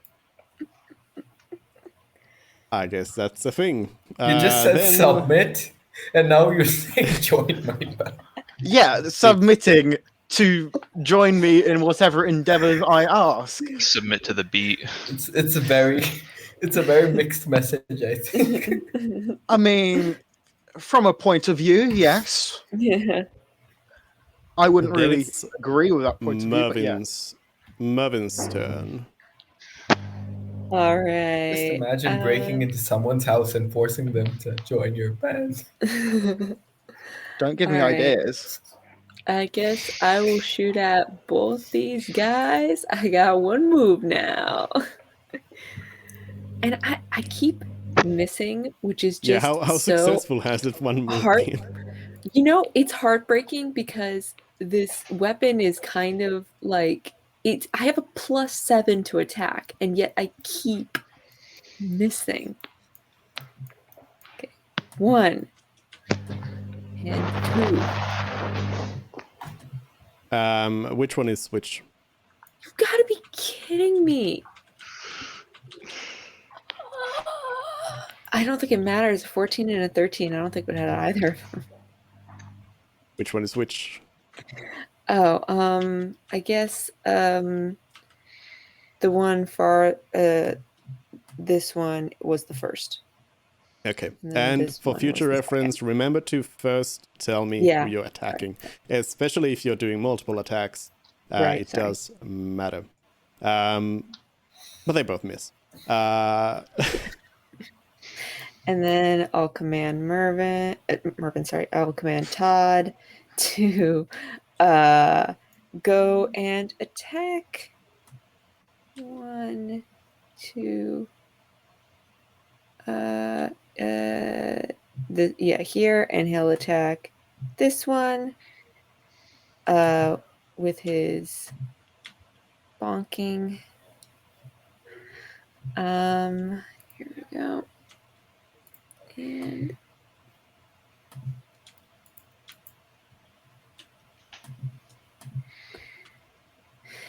yeah, Yep, that's a bit of a miss. yeah. Yeah.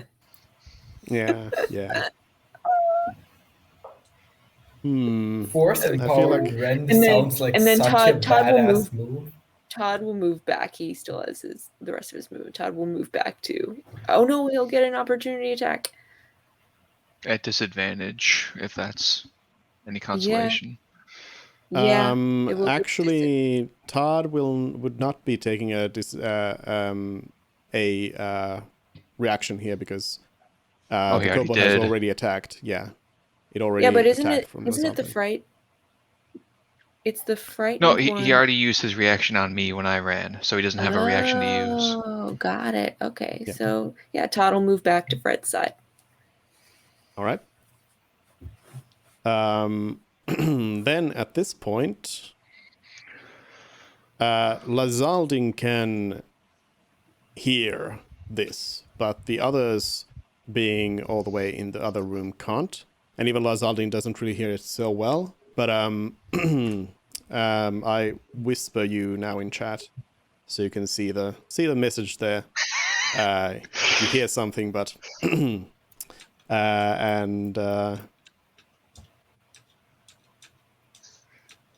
will also add a few kobolds to turn list. Is it in common spoke? Yes, it's, Okay. yeah.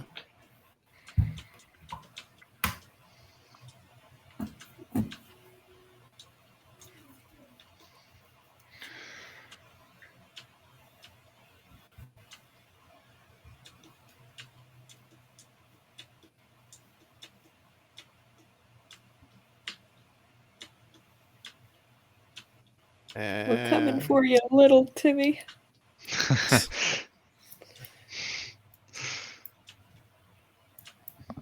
Even though I still don't see how these kobolds could possibly pull off the no evidence abduction. I mean, They're we all can just high-level rogues in this case. we can heal up the one I knocked out and ask them questions. Yeah. And if it's a fruitless endeavor, we can just leave. Yeah. We don't even need them Or- alive, technically. Yeah, it's just my fear is that there's like a leader that's like super magical or something. All right. We are not Then the kobold next to Lazaldin sees Lazaldin blocking its way, so it finds no other thing to do but to stab. So it goes ahead and stabs at Lazaldin with a 12. Then so that's a miss, and that's the end of its turn. Then we have another frightened kobold.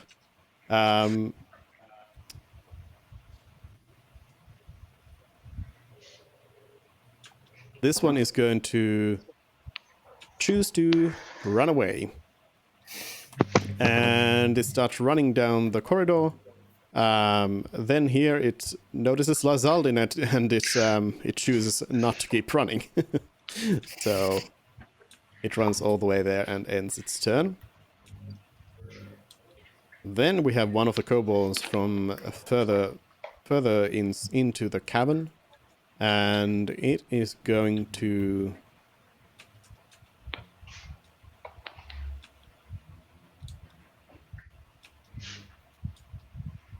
move up towards the Zaldin, brandishing a dagger. Celeste. Alrighty. Celeste will move on to... Oh, did we lose somebody? Yeah. Oh, okay. Celeste will move 1, 2, 3, 4, 5, and bonk this one. Non-lethally, of lethally? course. Another natural 1, followed by a 16. The 16 hits.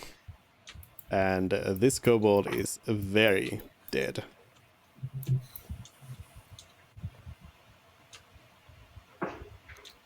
Alright, that would be the end of my turn. Then we have another kobold from down here.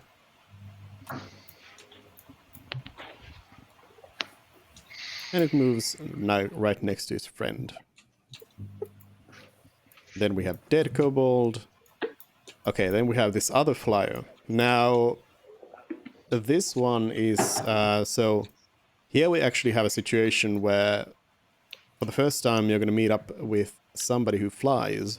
So, this kobold is actually flying up high, so you won't be able to go and bonk it with a melee attack. Unless you fly. yourself. Which I don't believe any of you can do yet. What happens if we try and stand on Todd and then or each other and then try to hit it? Well, that depends. Do we have a trench coat to use as well? You would likely face all sorts of disadvantages with that. Double disadvantage. Double disadvantage didn't exist until this moment. Until we tried to make a pyramid to hit a flying enemy.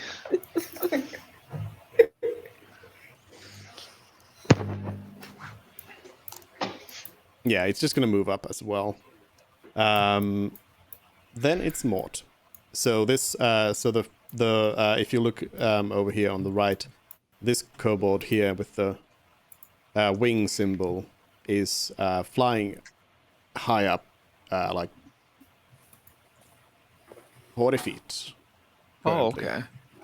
So you would not be able to go and stab at it, but you can cast your spells and such, and I guess Mervyn can try shooting. With either my crossbow or my flamethrower. Can I see this one over here? Yep. Yeah, I'm gonna use my cantrip again. By the way, can you post the Reaper thing in chat? Oh yeah, sure. I could just look it up, but you know, you have it. Yeah, sure.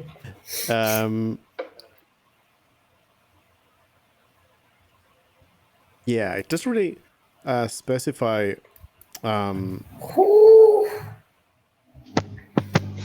That is indeed a hit.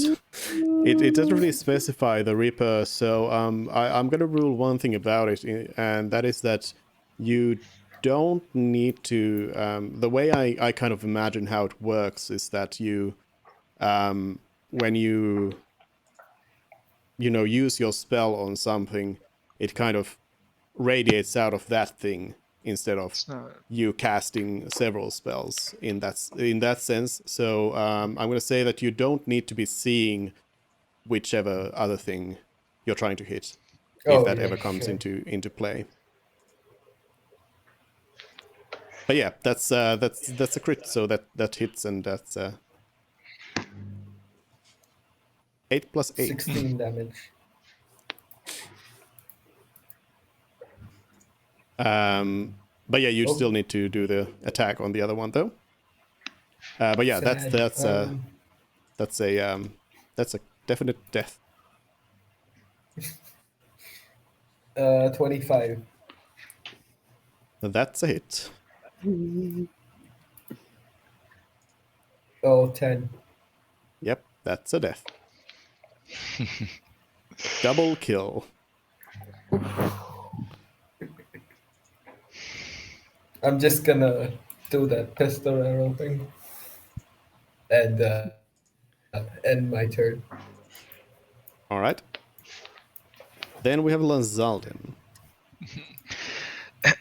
Seeing the chill touch kind of silently take the two kobolds in front of that I was looking at. I'll do a quick 180, step up, and say in Draconic, "This is too easy," as I attempt to make my first swing at the kobold directly south of me. Wow. For a 19 to That was hit. so disrespectful. That's a hit. Decapitates them. For 8 damage. All right. This kobold seems to be in very bad shape now. Then I'll just... Don't seem to be... something I didn't mention about these kobolds is that they also hopped up. You didn't see them actually chug any potions, but they seem to be under the same influence as the others. Alright, then I will target him with my second attack. For 26. And 9 damage. And that's a dead kobold.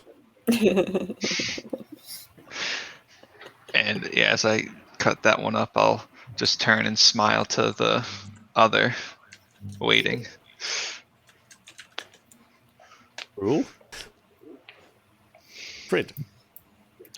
I move 1, 2, 3, 4, 5, 6. And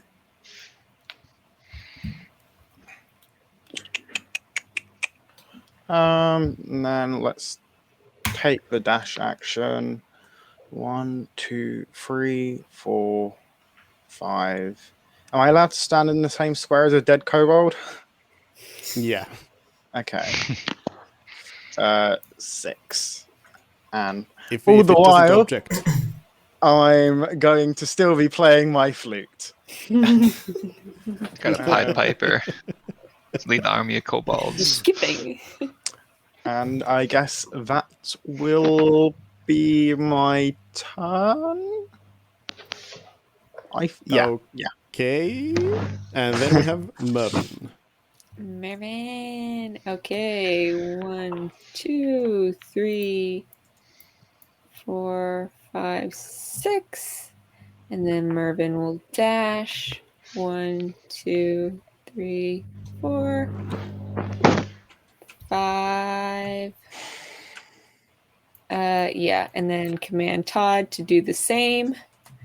1, 2, 3, 4, 5, 6.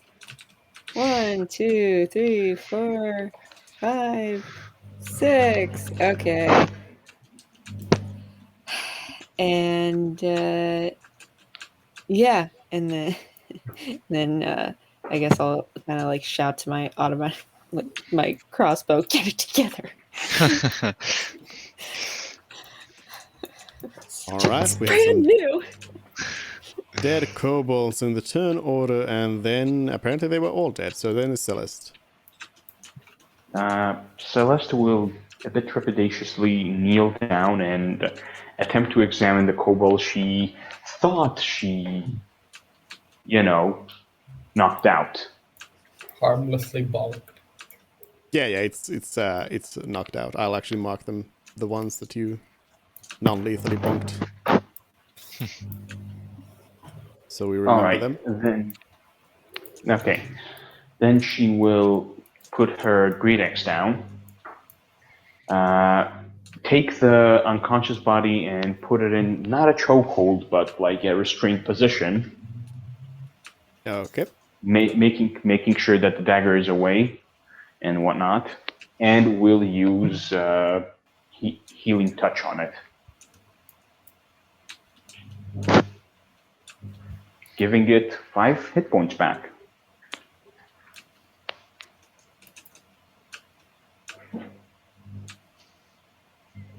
Why would you do that? It is Information. restrained. I mean, it could wait Saving like his 5 life. minutes, no? Oh. Might not be able to, who knows? We can talk to it after it's dead as well, right? That spell never specifies anything about the creature telling the truth. Ah. It just says it answers. Nothing ever says that it has to answer truthfully.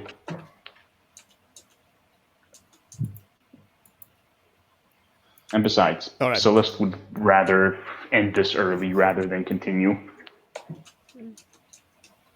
And as the creature wakes up, Celeste will say, "Are you responsible for the missing kids?" The kobold That's one way quite to put it. quite confused at being brought back to consciousness all of a sudden. It seems to be just very confused, and it just says, "No take candle." Oh God! Oh God! No take candle. Oh God! Word of It Warcraft. seems like it's not yet really getting your message. Fair enough. That would be the end of my turn. All right. Then it is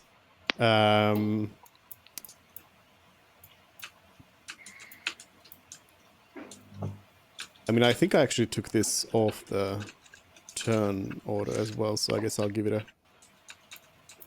a turn tied to Celeste's turn now.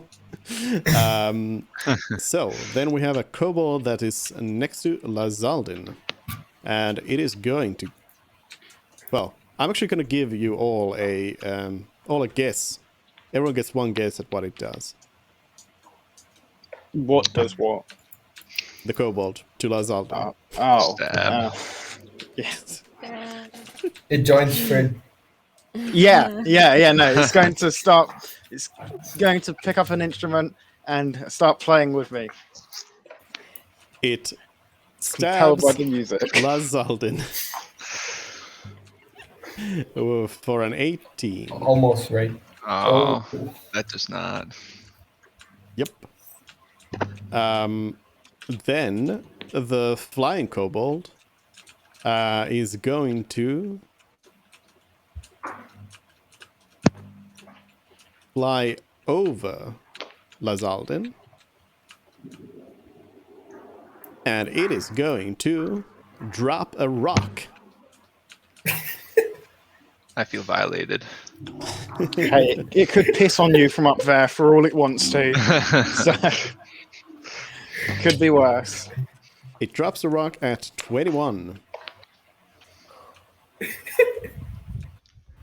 Say 21 Which I think is damage. 21 to hit. Oh, yes. Sorry. It hits. It did a fucking drive-by.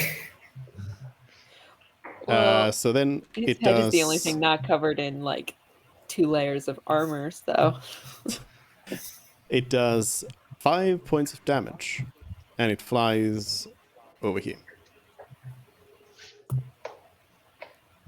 It does a quick flyby, drops a rocket at Lazaldin.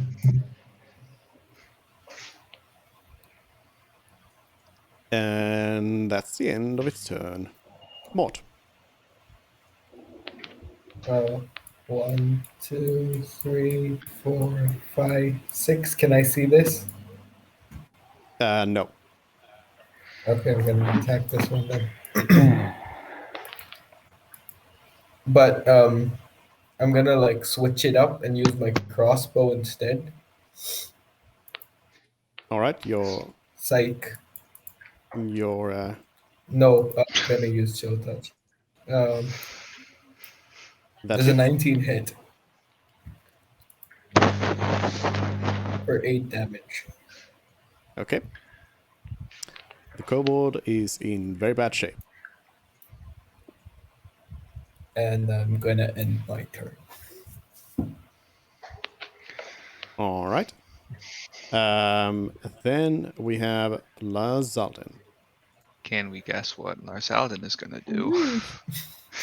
He's Stab. going to start playing music now. And it's Trying to single attack the note. flying one, like, Yep, to hit the currently damaged one Yep, that's it. for 9 damage. And it's dead.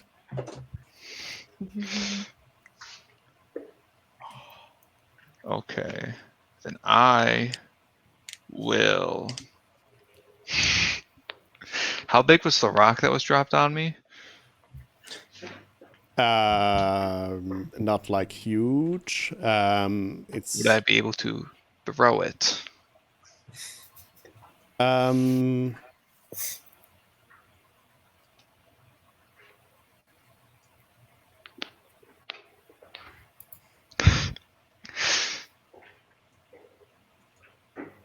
guessing at the kobold that dropped Yes. one. I'm gonna say that. Probably not then. Yeah, not really, because you would. Yeah, you would have to pick it up and get ready and yeet it and everything. So, nah. I mean, you can do that next turn, not now. All right, then I will. Let me check something really quick. Yep. All right. I will plant. I'll just drop my longsword. I will step over the the body of the kobold, pick up a dagger, and then I will attempt to throw it at the flying kobold.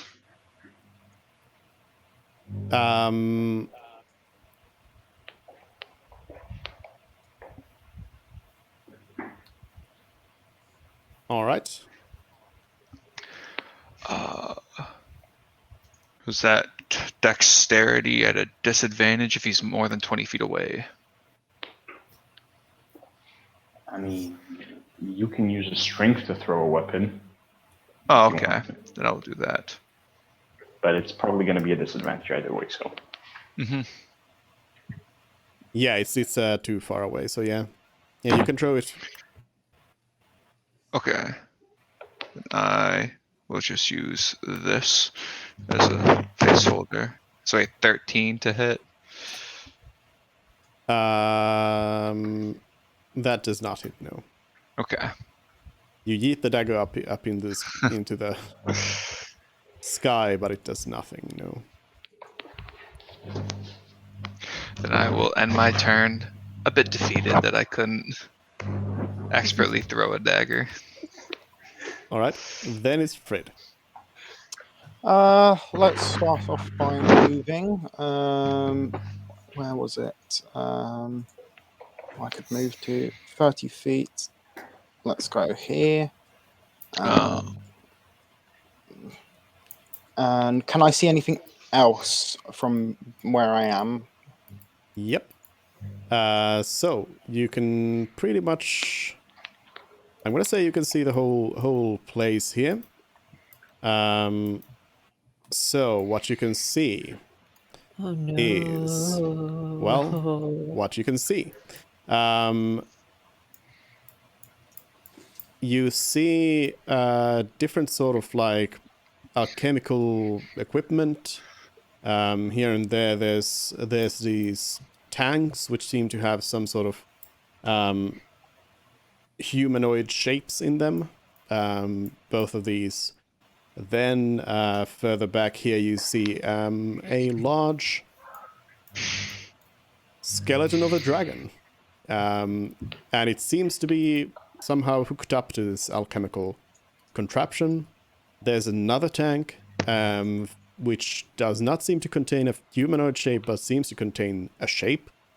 And then at the far end, you see this.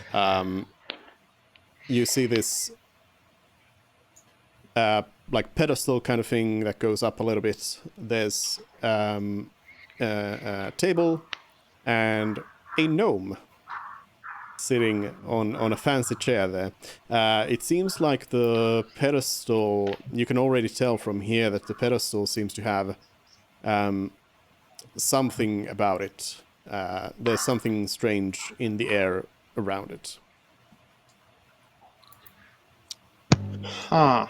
The range on that is. Yeah, let's do that. I'm going to use Vicious Mockery on the kobold here. This one, the flying one. Yep. It It's needs being to make a viciously wisdom mocked. saving throw. Yeah.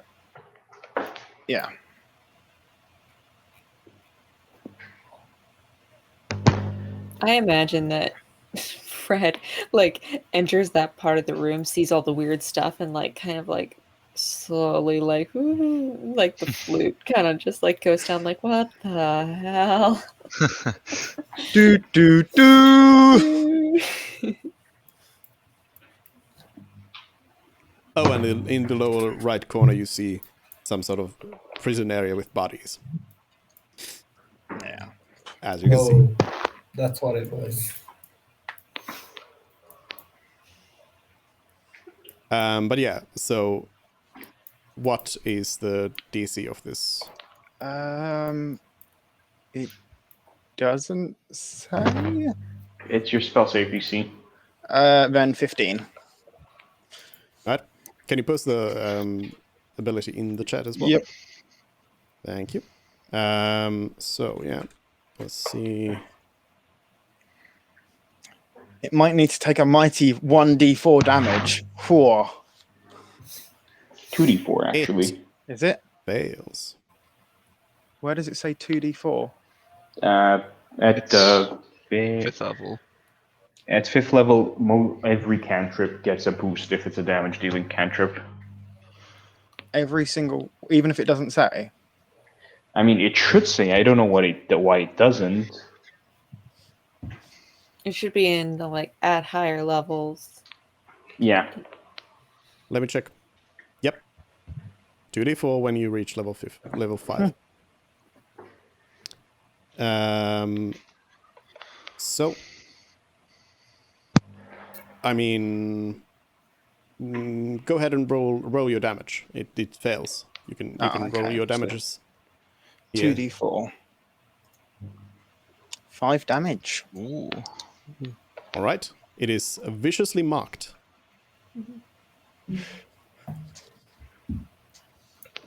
Your arms are short and uneven. In Draconic. To really rub That's it the thing home. I'm sensitive about. Good. All right. Then. And yeah, that's my turn. Yeah. Yeah. Then it's Mervyn. Okay.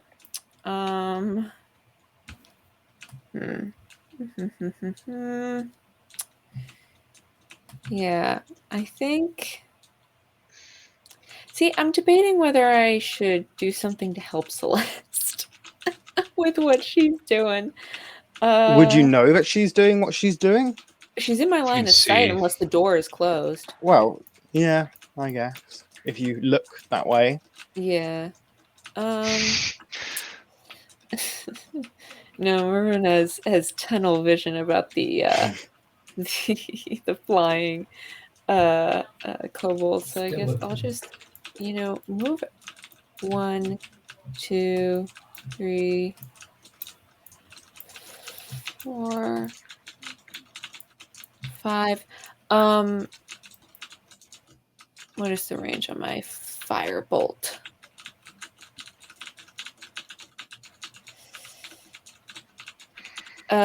Yeah, okay. I wanna try and hit the flying one with my firebolt.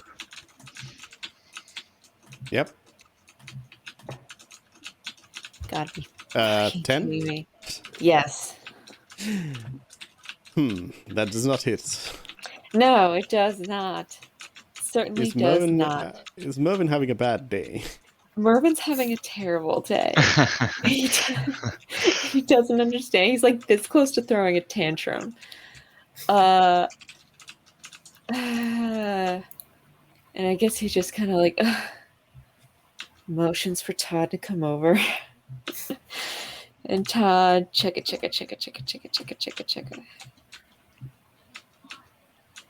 like Moves to over. imagine he has a steam engine in him.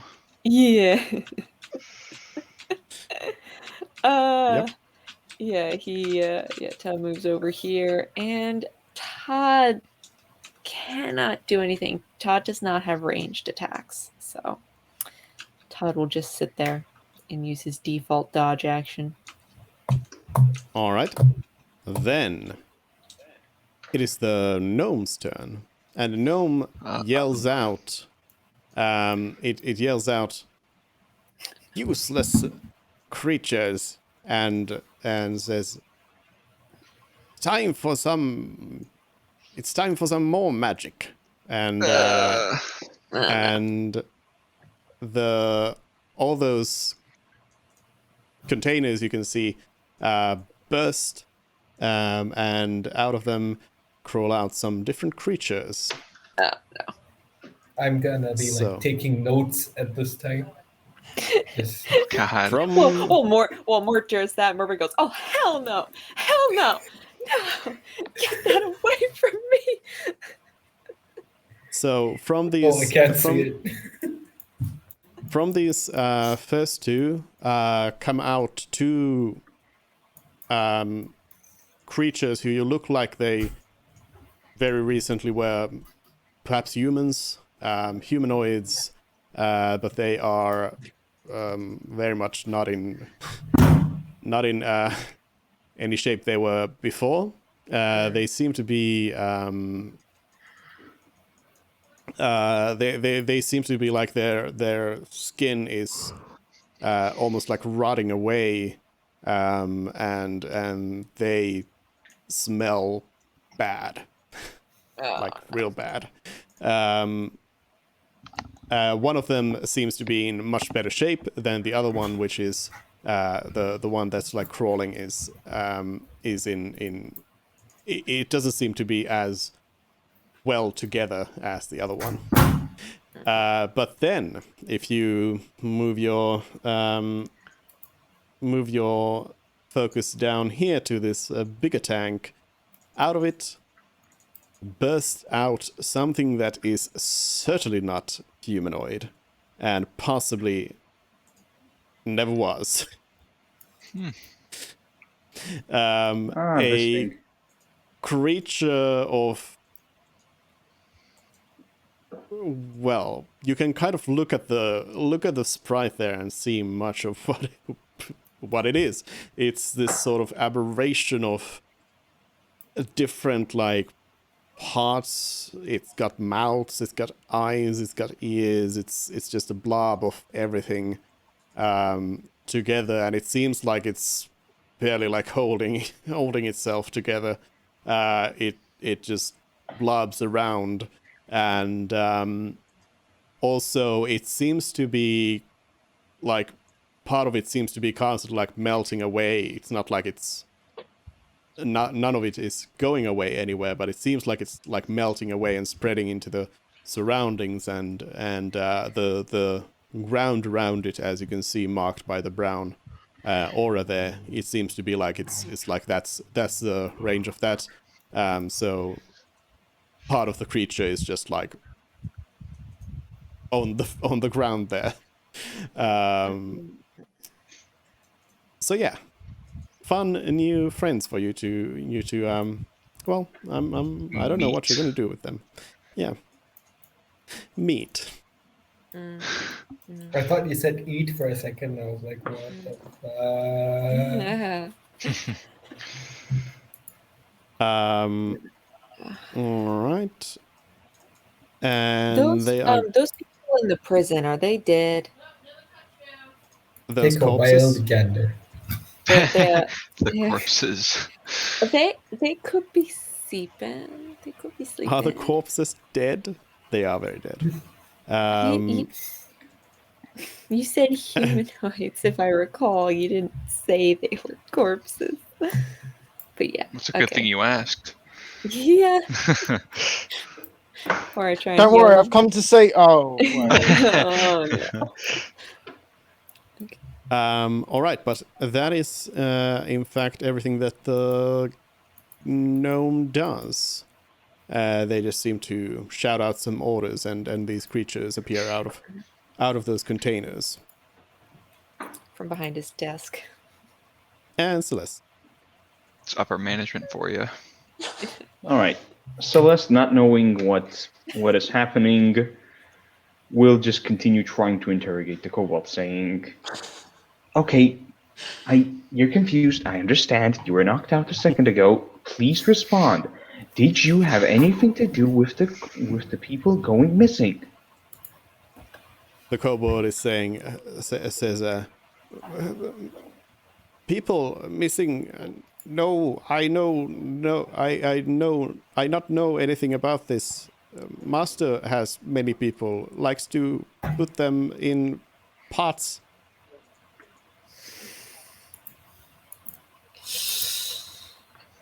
At this, Celeste will just get a bit. What pots? The kobold says, mixing pots makes soup, and points to the room where everybody else is. Okay, at this point, Celeste will release the hold, tell the kobold to run, and we'll yell at everyone. Everyone, there's some maniac making soup out of people in there. Would I be in range to hear that? Sure. Who's she shouting? Okay, so you release the Kobold. Kobold. Yeah. You can still move. All right, then I'll move while screaming, and obviously take my great axe. 2, 3, 4, 5, 6. That's it. Yep. So the kobold you just released is seemingly quite afraid of what's going on now. It's very confused. It kind of just sits there, confused about what's up. But it is its turn next.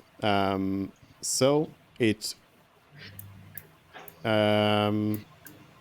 is going to actually run away. It heads out, and unless somebody starts going after it, I'm just going to take it away from your vision. So- And yeah, it's gone unless you try to go after it again. Would my steed be within range to notify me that there's a kobold running out of the cave? What's the range on that? What was it? 1 mile. Oh yeah. You and Wait, your your steed steed have a can talk? has a telepathic link, but Todd doesn't. I don't get a telepathic link with Todd. But It's magic. does the steed voluntarily tell you this kind of stuff? Oh yeah, I told him anything that happens outside. Yes, he can. Oh, yeah, I believe yeah. communicate of his own Okay. accord. Yeah. Okay. Yeah, but it has not yet Okay. during this turn. No. Then we have a dead kobold. Then we have a flying kobold. And this flying kobold is going to do its good old trick again. And it kind of swoops down to pick up another rock, swoops over to Frid, Oh. drops it, Bastard. and moves away. So, Frid is going to Take damage. Take- You don't even need to know if it. Hey, there's hits always or a not. chance. It's always a chance. 16. Yep. The one target that Todd can't help right now. You take 6 points of damage. And the kobold, as it swoops Was that in, disadvantage? Why does it have a disadvantage? Because vicious mockery grants disadvantage on On the its target. first. Oh, my bad. In that case, let's see. No, good for HJ. I completely forgot. Yeah. Oh, it's still his. Ah, Wow. Oh well. Worth mentioning, oh, if nothing else. 100% worth it. Absolutely. It is. It's But not yeah, a little as protection it with Fred. as it drops the rock on Fred, it shouts back. It shouts back. You smell. I stopped playing my flute. Then it's Mort. Right. I'm a cleric, so under the kind of my punching bag specialty kind of thing. But I can't really reach. So I'm just gonna move 1, 2, 3, 4 here. No, I just 5, 6. God bless Todd and all that stuff. And I'm going to cast take a guess. It's gonna be Chill touch. On who? This is 22 hit. God, On the what? dice gods are very kind today. What is your target? The kobold. Okay, it is. The damage is so bad. All right. The It's- kobold is in bad shape. Can't really target anything else, so yeah, might as well stay here. All right. Then it's Lazalden.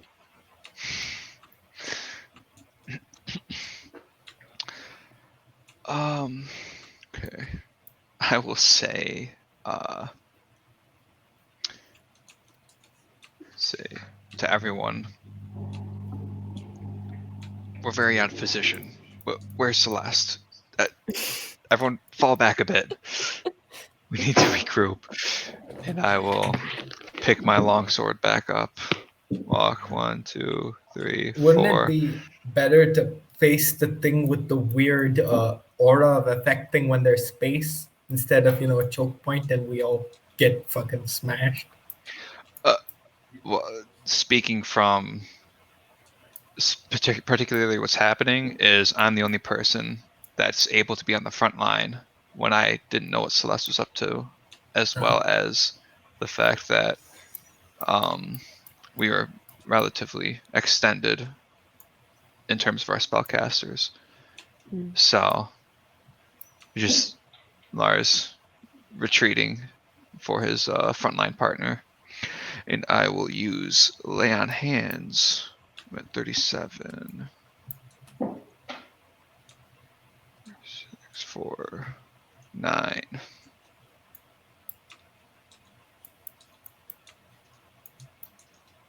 How much do you have on your hands currently?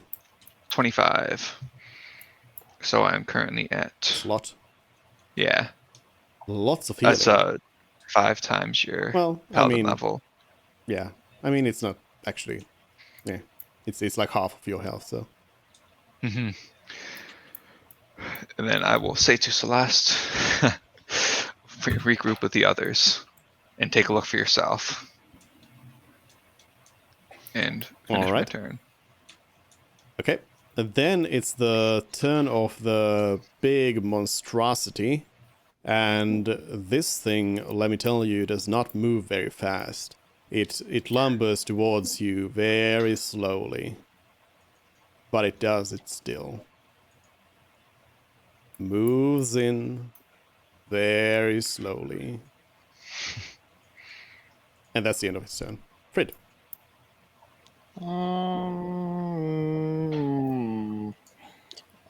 Let's just check some distances.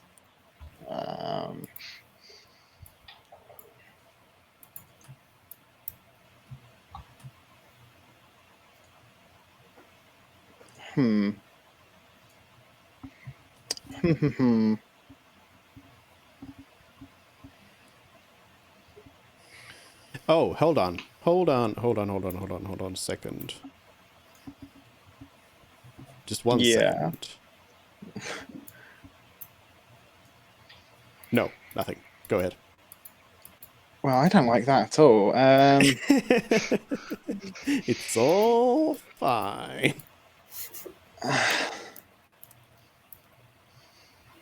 Let's double check the range on that. It's 30. Nothing I can do. I'm going to cast Vicious Mockery on this bad boy. Oh, let's go to the right thing. Yeah, here. All right. Didn't realize how it would roll for me. Let's see if it No, saves if itself or not. Yeah. If it, Nope. It does not save, so it takes... 4 damage. Is that correct now? Oh, no, that's 1d4. that's- It's yeah. done, so Yeah. Another I'll roll d4, an please. additional Oh, 8. nice. Ah, damn. 8 damage. It's very viciously marked.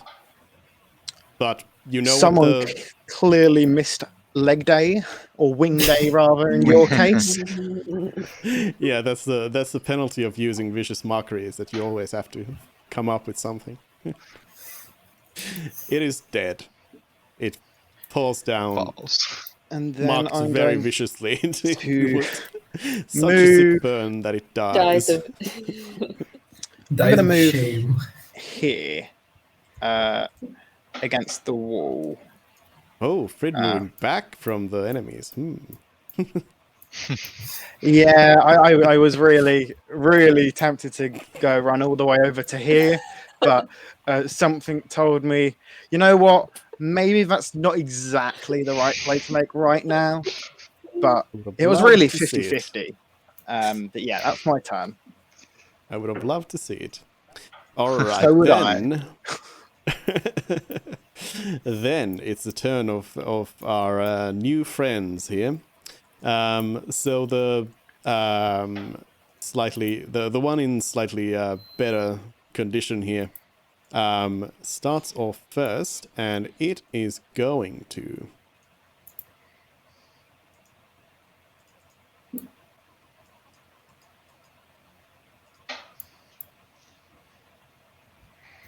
It is going to turn around, and it's gonna rush over. And it's gonna go right next to Mort and Todd. And Mort, I suppose. I guess Todd Do I get a does bonus not, for but standing next to Todd? Todd can use his I reaction haven't to impose. done anything Yeah. to anything yet, so Yeah, no. preemptively asking. But as this creature moves right next to Mort, you notice that it really, really, really stinks. It's a horrendous stench, and it is going to go ahead and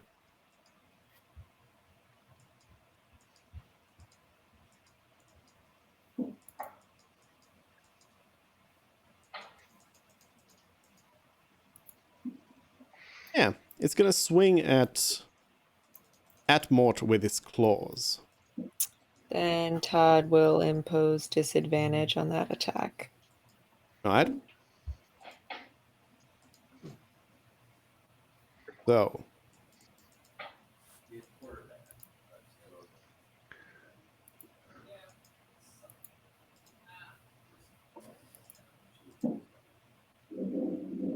That's a miss. Rust bucket. What a legend.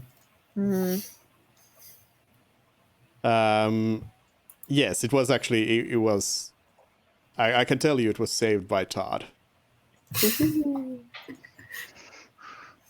So, then we have the other creature.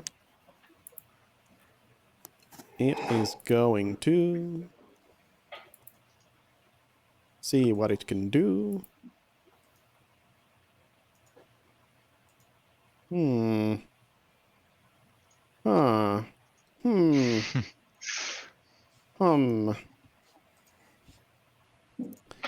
It is going to move in right here. And it's gonna prepare itself to also claw at anything coming in its range. Mervin. Mervin's gonna back the fuck up. He doesn't want to be near this at all. He's gonna go kind of towards Fred, and then attempt to firebolt the one that's near Mort. Yep.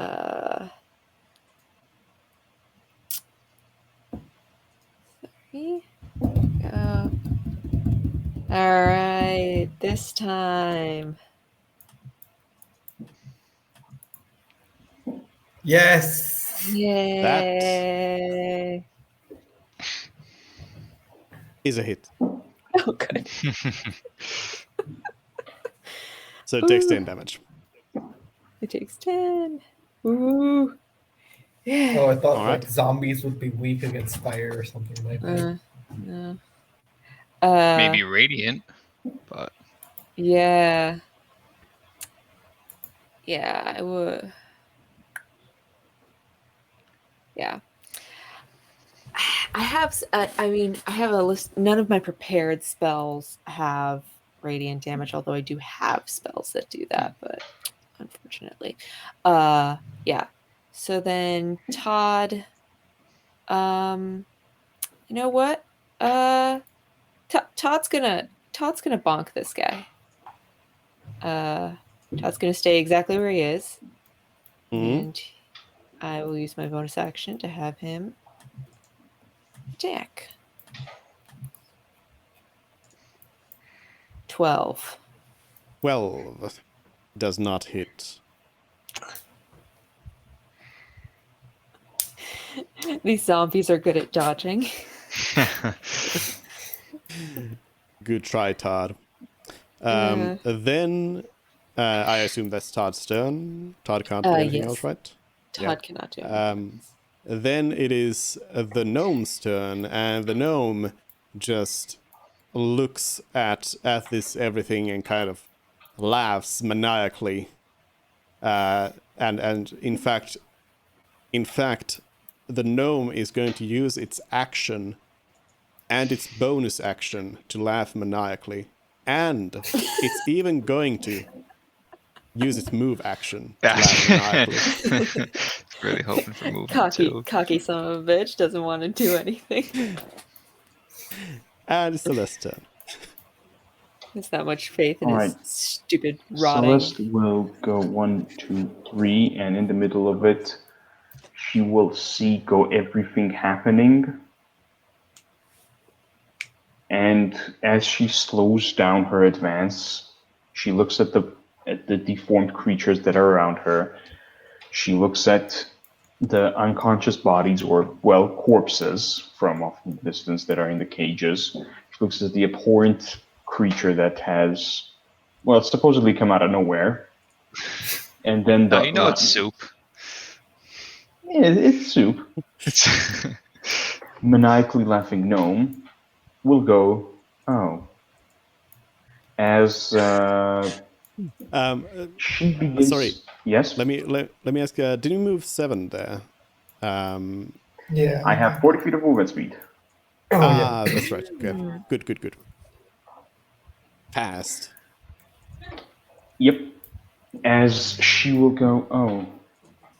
As she will bonus action, clutch the handle on her axe tightly, such that it begins to splinter. As she will enter rage as a bonus action, and as an action, she will her eyes will start to glow, and when she says "oh," light begins to emit from her mouth as well, as she activates Radiant Consumption.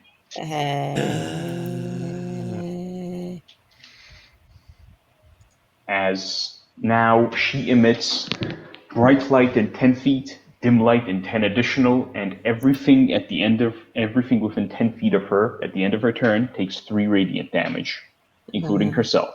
Although she's resistant, so she takes 1. Does that include me? Yeah, it does. Unfortunately, yes. Let me. So it's 10 feet. Let me add a thing for that on Celeste, so we remember. So at the end of your turn, right? Yep. Yeah. Okay. So it includes Todd as well? Is that the end of your Yes. turn? Yeah. That is the end of my turn. I used my movement, I used my action, and I used my bonus action. Okay. In that case, yep, everything in here takes 3, you said? 3. Yeah, half your level, so 3 or 1 if you're resistant. The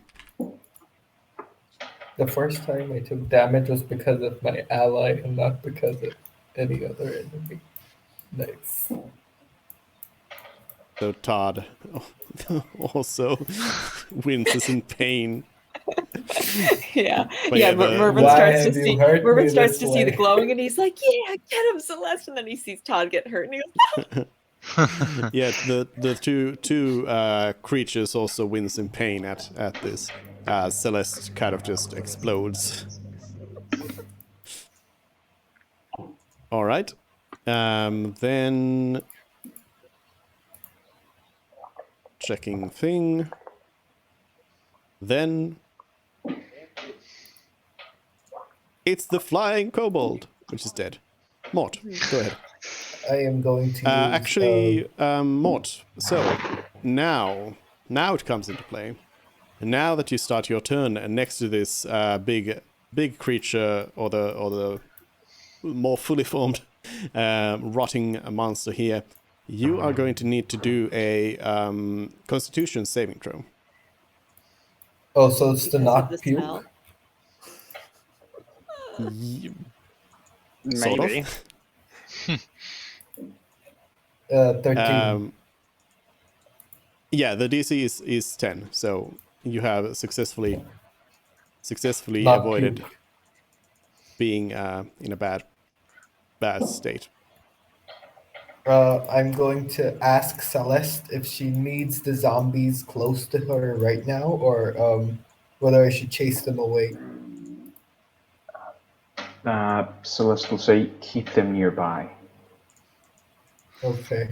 I am going to cast where is that spiritual weapon on the big boy here. I'm assuming 12 doesn't hit. All right, where are you placing the weapon? Here.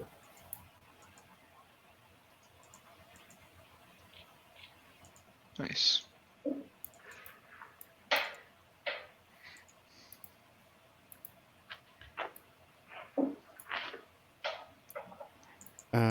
Why is my things not working? Hello? Hello? Hello? Hi. Hello? Oh, because oops. There we go. There's the thing. Oh. The pencil of doom. So you do 12 attack, that hits. Oh, that hits. Okay.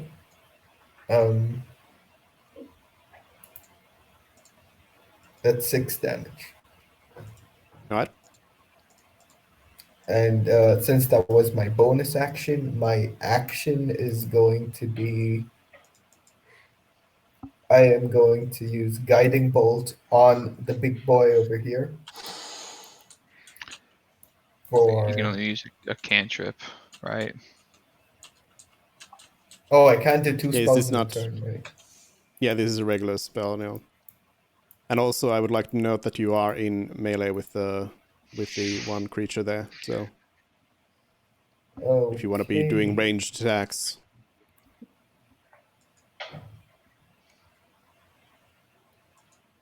1 second. I am going to.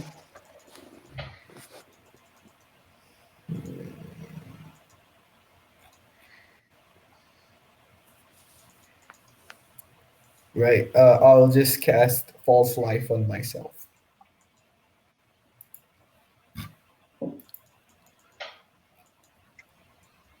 And turn over. Oh, I can't do that, can I?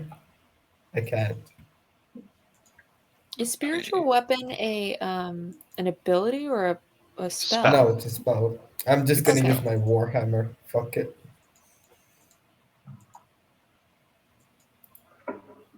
You didn't have to use Oh, your action wow. on spiritual weapon? It's a bonus It's action. a bonus action. Oh, it's a bonus Yeah. action. Got it. yeah, we can. I can. You can see the whole thing there. It is one bonus Got it, action. got it. But yeah, 5. Yeah, no. That's a fail. Sad. Then it's Lazaldin's turn.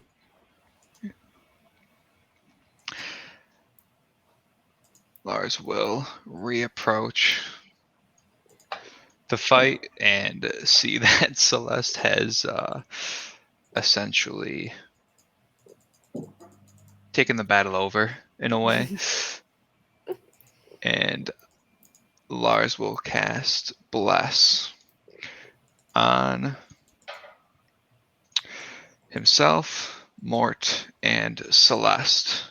So he will yell, Bahamut will protect you and guide your strikes, as some shimmering blue sigils appear on each of our chests of a dragon head. Blue.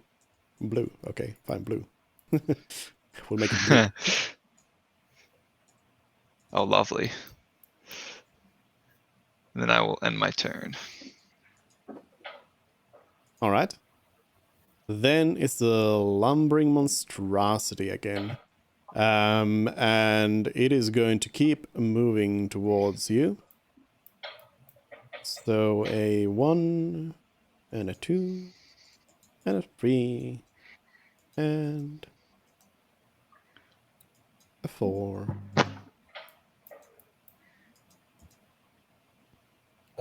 And Frid. Does the weapon attack it or no?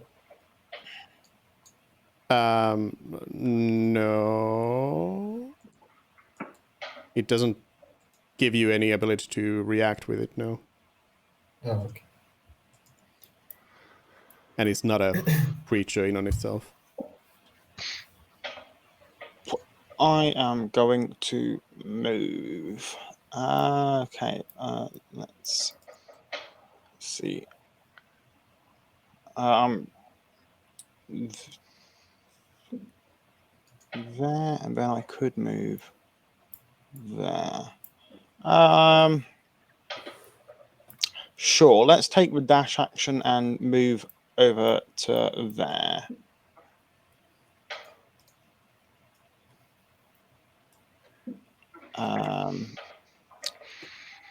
Anything else I want to do? Not much I really can. I'll end my turn then. All right. Then it's the rotting, walking critters here. And the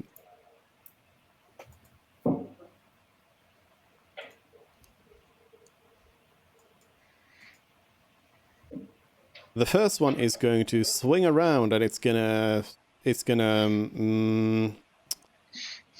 use its claws to swing at Celeste this time, seeing as Celeste is the one blowing up right now, Todd and will... in not in a never mind. nice way.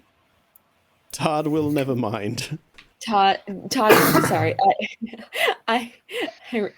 He has to be right next to the person he's protecting, and he's not. So Yeah. 21, I think, hits Celeste. Definitely. All right. Celeste is going to take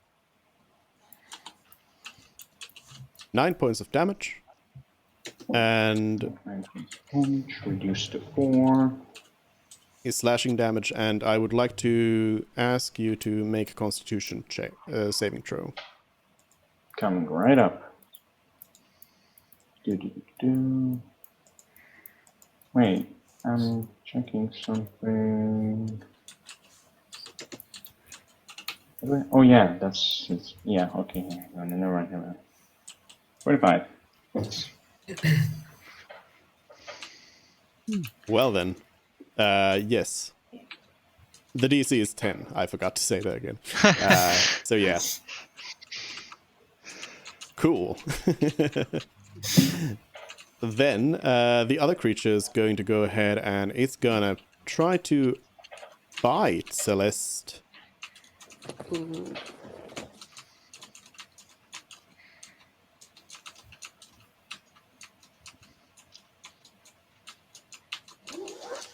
And it does not. Celeste punches its face off or something while it's attempting to bite. But it's going to go ahead and it's going to move next to the other one here.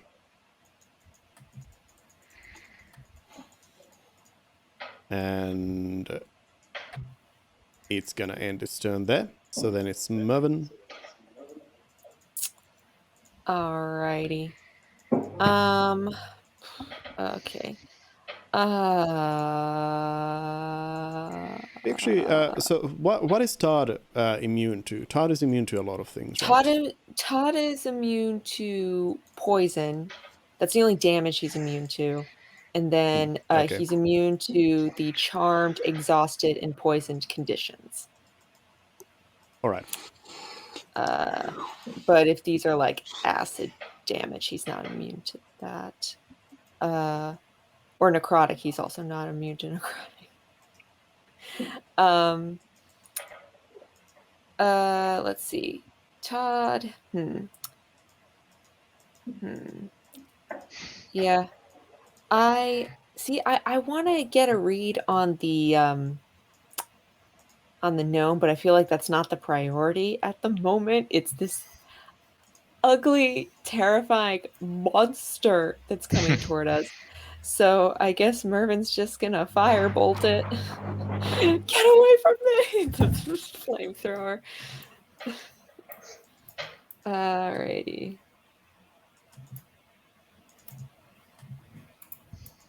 19 hits. 19 hits. Nice. Yay! That takes 11. Yeah. It takes 11 fire damage, and then I go, Todd, what are you doing with those tanks? Get over here! And Todd's gonna move. Doop. Todd's gonna take a Opportunity attack. attack of opportunity there. Yeah. So let's see now. Todd is going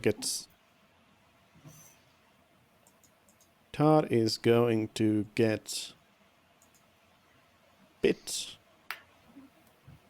Todd gets hit. Bit. It's biting Todd. Which 21. Oh. And Todd takes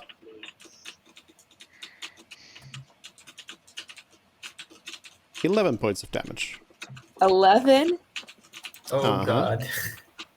All right, then I will command Todd to use his repair action.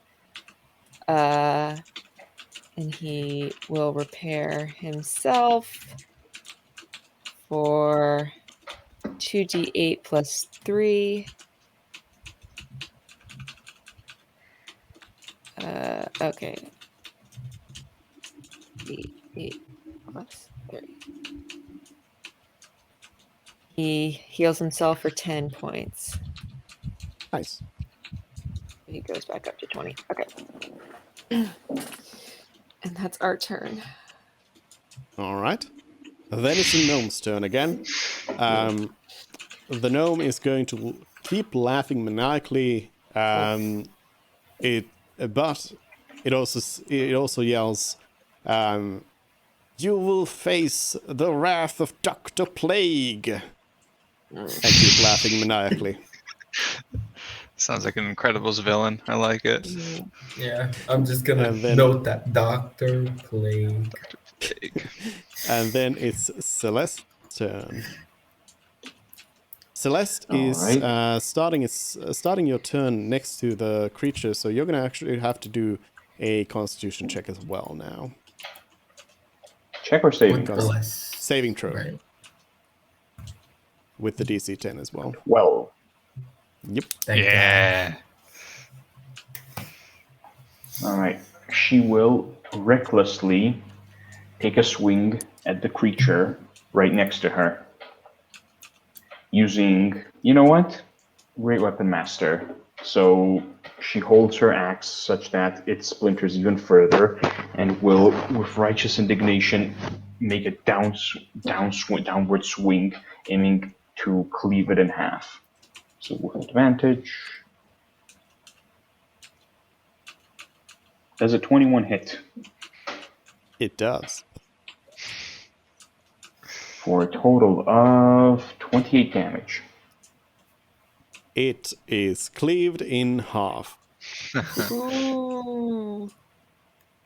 All right. Let me take something off, because that's Divine Fury and Radiant Consumption gone. And for the second hit, she will also use the same tactic going from the downswing, changing directions midway, and making a vertical uppercut at the other one next to her, with Great Weapon Master again as well.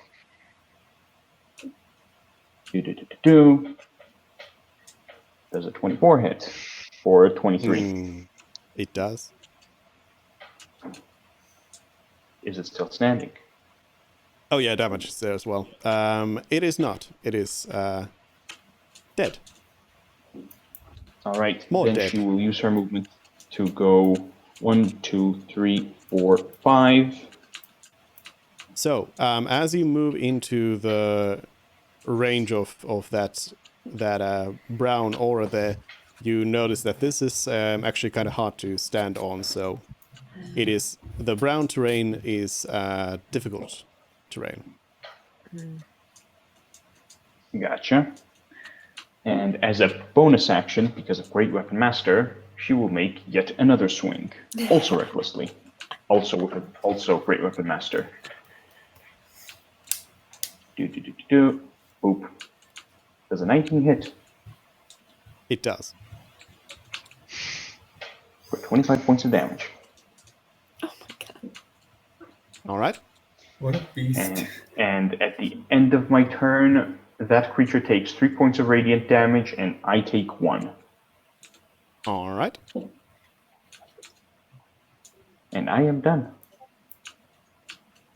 Then it is.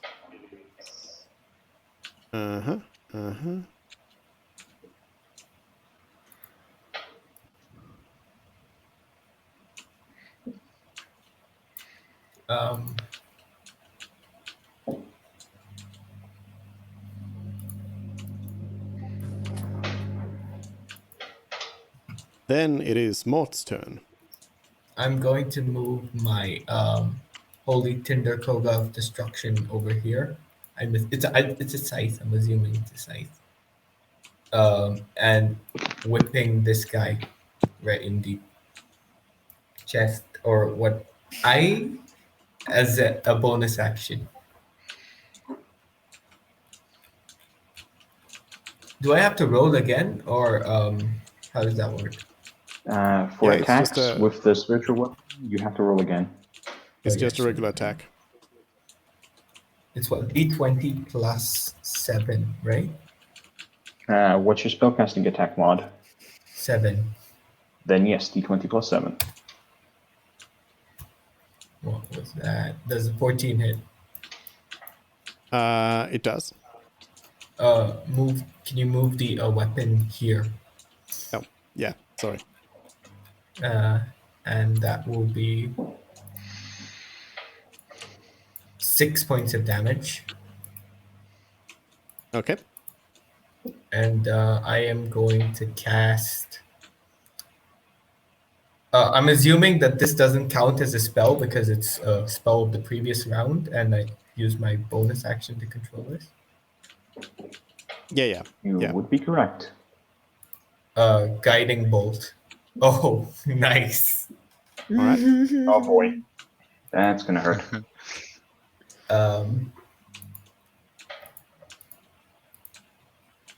At level 2, which does 37 damage.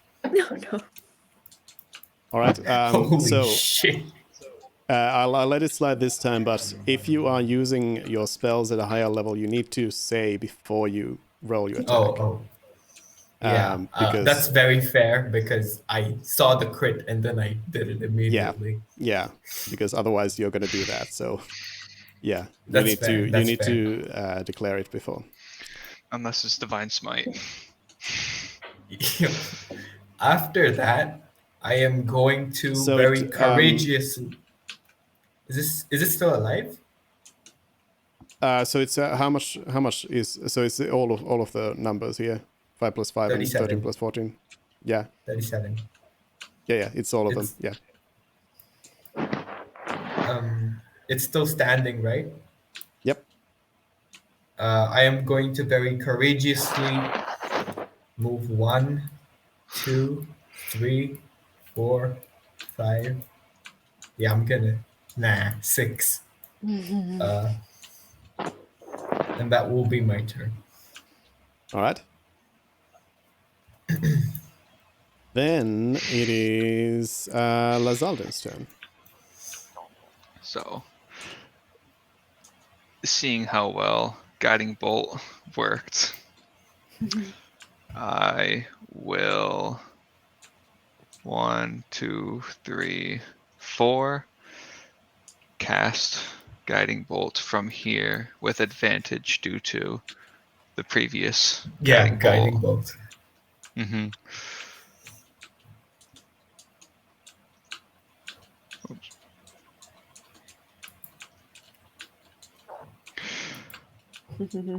For 16 radiant damage as long as a 23 hits. Yep. The creature crumbles to the floor. Ooh. And all of its effects around it end.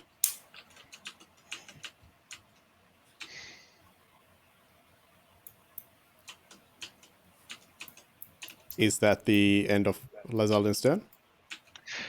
It is. Alright. Then it's Fred. Oops, I Okay. passed you over, but it's your turn. I move. Yeah, there. Oh.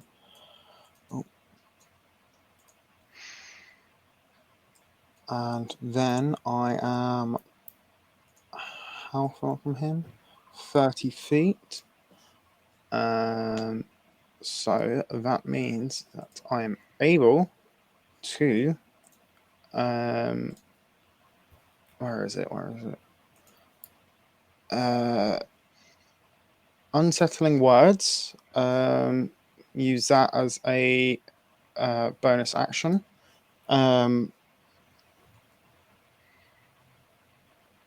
So do I roll that now or?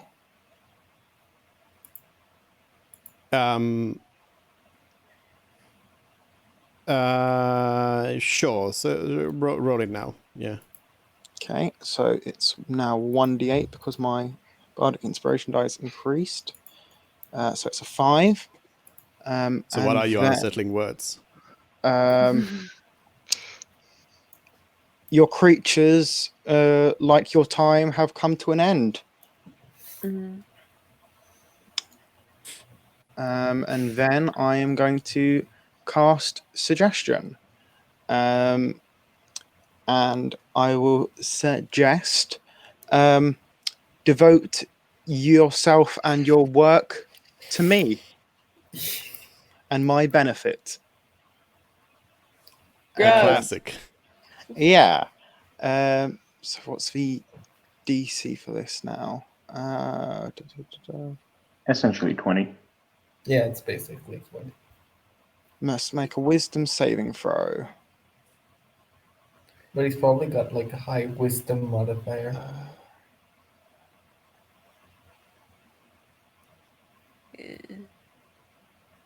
Yeah, so DC 20. So yeah, you attempt to suggest to the gnome, but it doesn't seem like it's working, and it doesn't seem like it's working because they are resisting you necessarily. It seems like the gnome is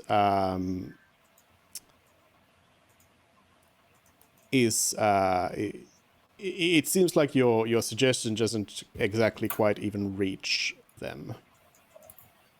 Let's say that.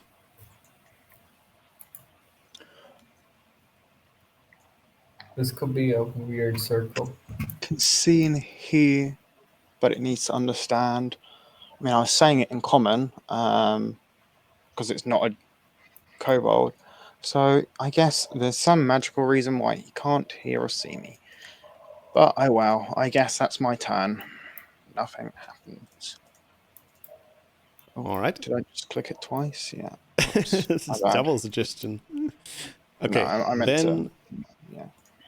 we got some dead creatures and Mervin.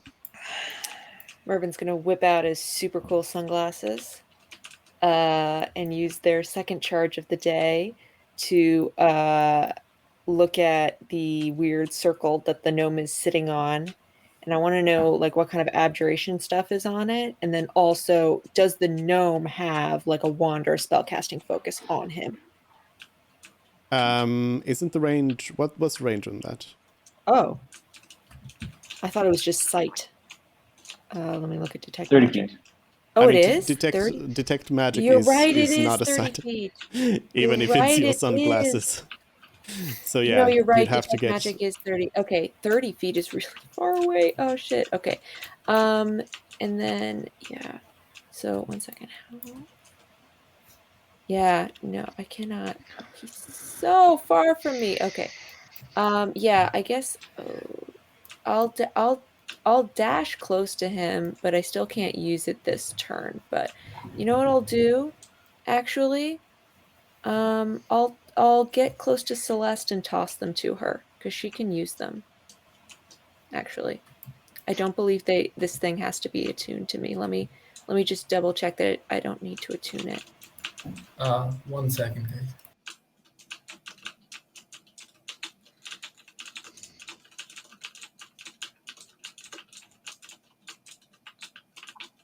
A lot of keyboard clicking Yeah. going. Yeah, I don't need to attune it. Okay, so then 1, 2, 3, 4, 5. Next to Celeste. Hand her the glasses because she can get closer. And then I don't even know if that's what you want to do with your turn, but and then I'll have Todd come close to me. 1, 2, 3, 4, 5. And then yeah, I'm gonna stay there. I'm not gonna do anything else. All right. Then it is Dr. Plague's turn, and seeing as how everything is now dead, For the second time. the gnome stands up and just says, "Fine. Let's see how this new concoction works," and chugs up a strange mixture of a potion, and begins instantaneously mutating, and the gnome's skin kind of starts bubbling away. Seems like it's like extra appendages are appearing here and there and disappearing, and in all ways, yeah, the gnome is looking quite different.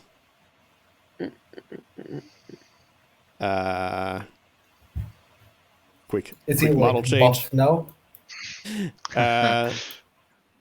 Well, I mean, all of the gnome's clothes went away, and his skin is bubbling away, so you can't really see if it's buff or not.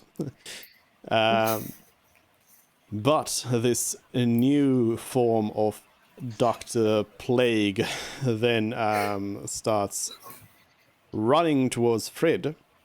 Oh no. Can you?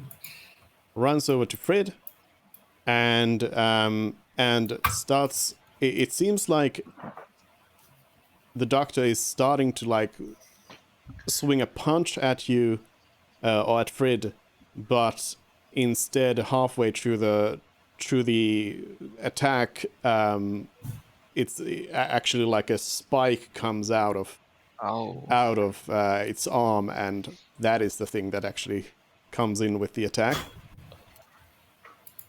And let's see. How much damage do I take?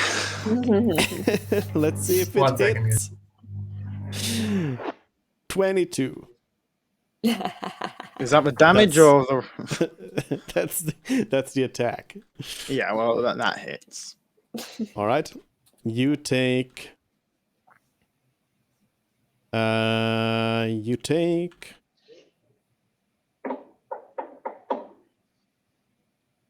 14 points of damage. Okay. And I'd like you to do a constitution check, DC 10. Constitution saving throw. Excuse me. Saving throw and DC 10.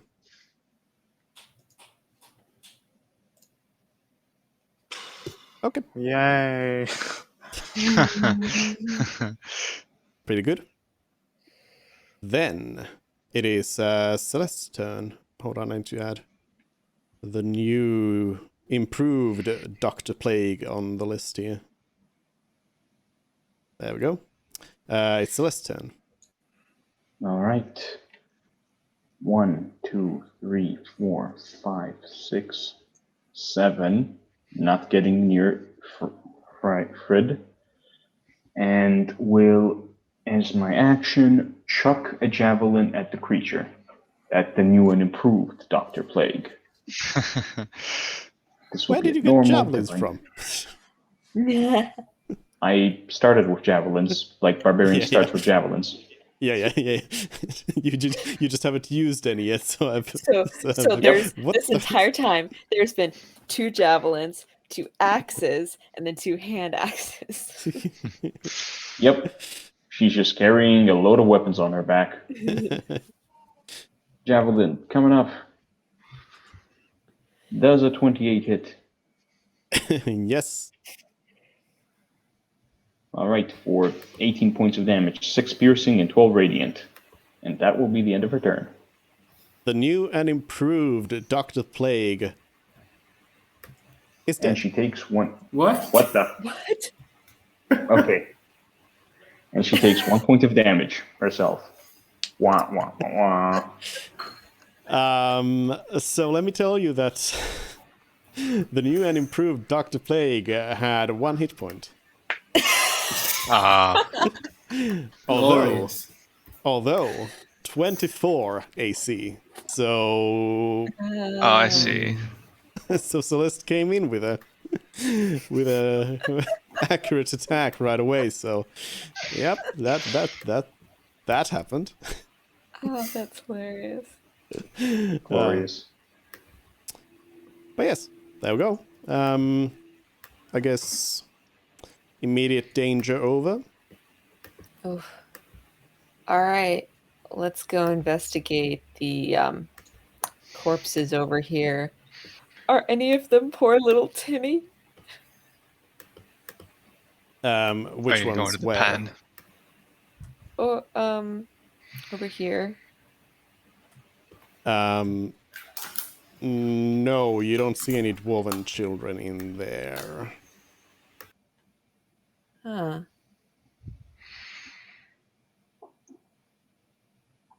Okay. And they are all dead. They are all dead. Celeste is no longer exploding. Okay. All right. Oops. So where is Timmy? Do we know roughly how many people have gone missing? With you? I think it's about like Not from the 10 other to town. 20. Yeah. From that one town. Somebody did tell us. I feel like from that one town, but not. We know that some from other towns have gone missing.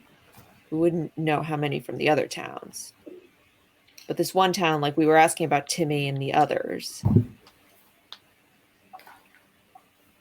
It's also been happening for months. Okay.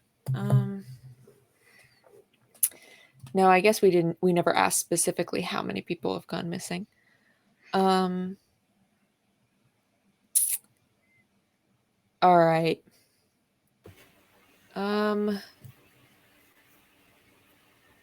Hey, Mort, do you want to talk to these people and see what they knew? I mean,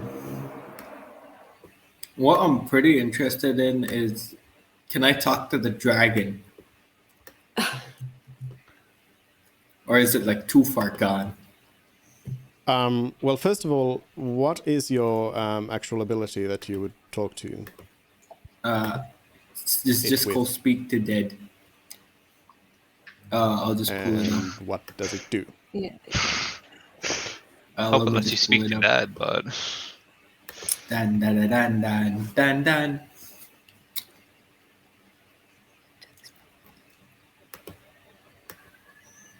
Yeah.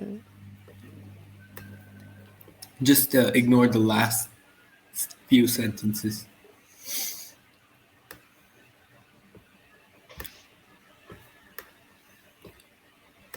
Can I loot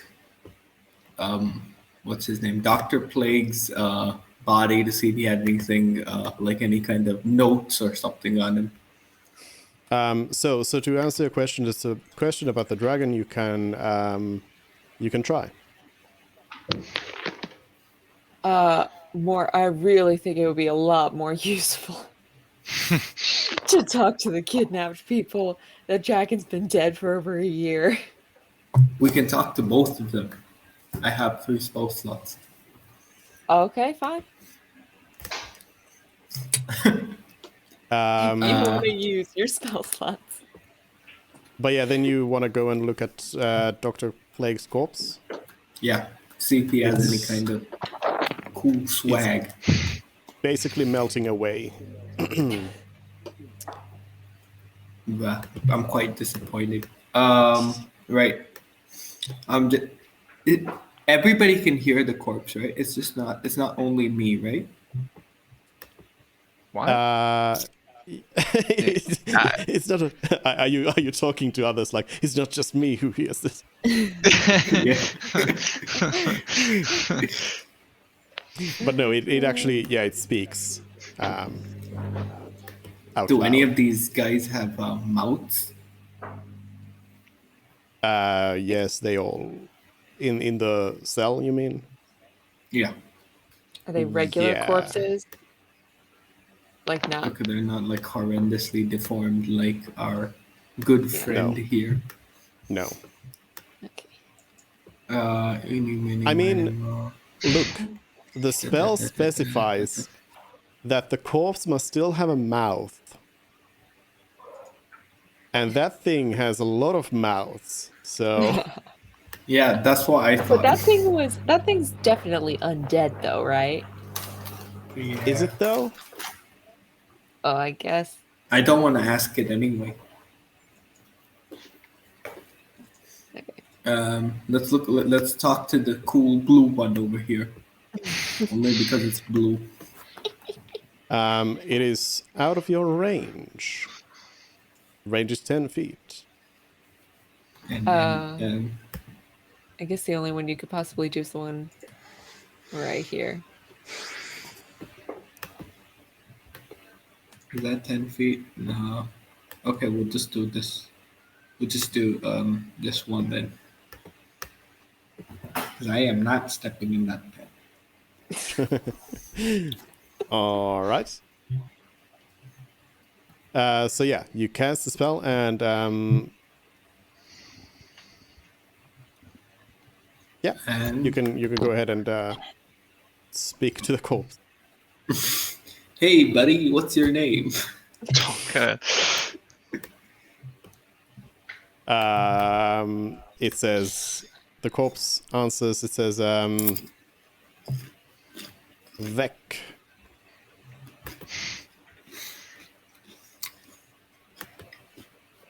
Right. Right. That was Were 1 you out of 5. kidnapped or something? Because a lot of people from the nearby towns have gotten kidnapped. I mean, when you were still alive, of course. The corpse says, I do not know. No, you know what? how I'm not going to I- ask him that. I'm going to ask him where he's from. You asked already. Where are you from? You asked already. Oh, So where are you it says from? it tells you that that I do not know the I do not know how I came to this place. Do you know where you're from? Bob says, I live nearby. Right. Sorry, what did he say? His Do you name was? recognize our beautiful friend over here?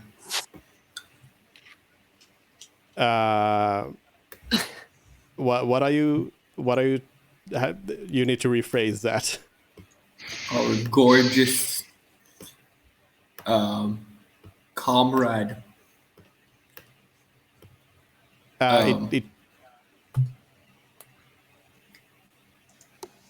So you can't you The- can't like when you're using the spell you deformed can't be pointing at somebody and like being like what's that because the corpse doesn't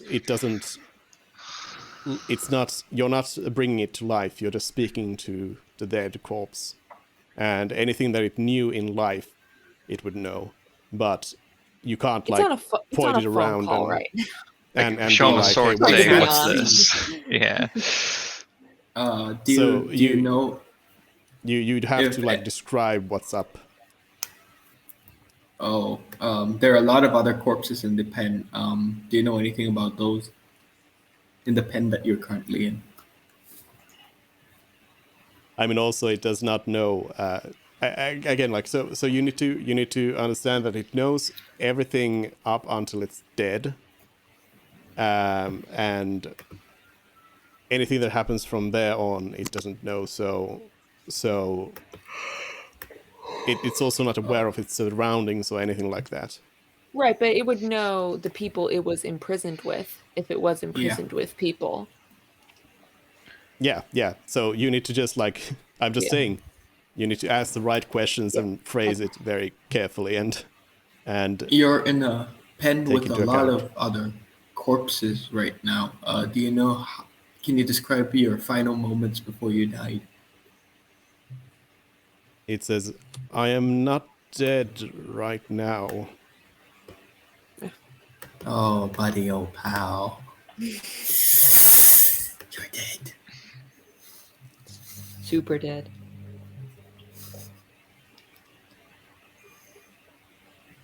It does know that it's dead, right? Does it know that it's dead? Possibly. So then was that fourth question just like a failed question?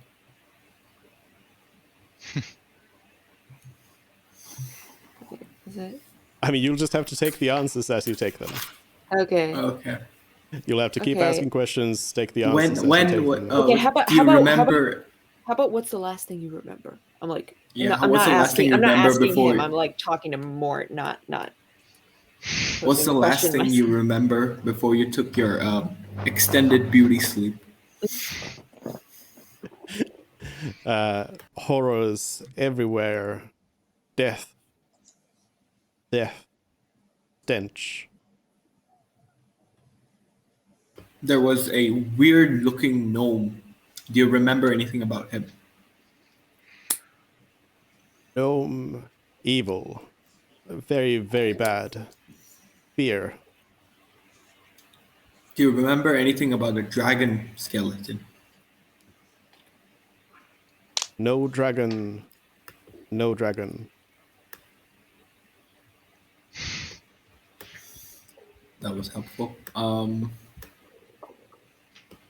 What else can we ask him? I'm How pretty many- sure it's how many there's questions has you it's a asked? limit. There's a limit on how many questions you There's- can ask. It's 5. 10 minutes. No, but No. it specifically says you can only ask 5 questions. Oh, where? In the Right middle. after 10 minutes. The spell fails if the corpse's target of the spell within the last 10 days. Until the spell ends, you can ask the corpse up to 5 questions. Oh, yeah. I did not see that. What's your name was a question. Jesus Christ. Yep. Does it like Yeah. crumble to dust now? No. Also, I can do it again. No. It says specifically. It It's says. Oh yeah, again. 10 days. Yeah, but Yeah. the other one was in range. If you want to go over to the other side of the pen, or we can investigate other parts of the cave. Yeah, let's do that first. Let's look at Mr. Gnome's table over here, which is cool swag. I mean, is Celeste looking to do something about the door there? Nah, she's just keeping guard at the door, making sure that nothing comes out. Right. All right. I guess I'll retrieve my sunglasses from Celeste, and do you think that circle is safe to stand on? I think it is. You think so? Okay. I mean, he's dead and stuff. Yeah. Okay. All right. Then I'm not gonna use another charge, but I am gonna go over there and step onto the circle and investigate the desk. So the desk is actually just it's a table that It's is just a- now empty. Okay. All right. Nothing Um, there. All right. So either this door or the actually, you know what? I don't remember if Mervin knows about the hallway with the spider webs. But there is that hallway. All right. What do you guys want to do now?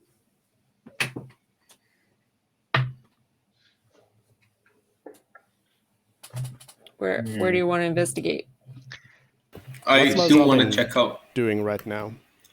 I would have gone and picked up probably 2 daggers from the fallen kobolds and kept them with me, and then returned to spectate the entire instance of speaking with dead, making sure nothing was awry.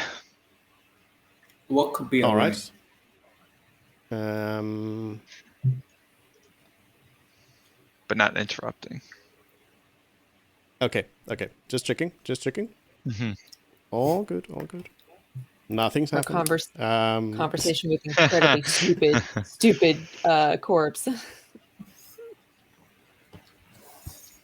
No I stupid really corpses, want to only try stupid speak with questions. the dead on the dragon skull, so I'll keep Oh, a no. spell Oh, slot until we all tectonic shift. Sorry. It's a little concerning. Earthquake. Shake the map a bunch.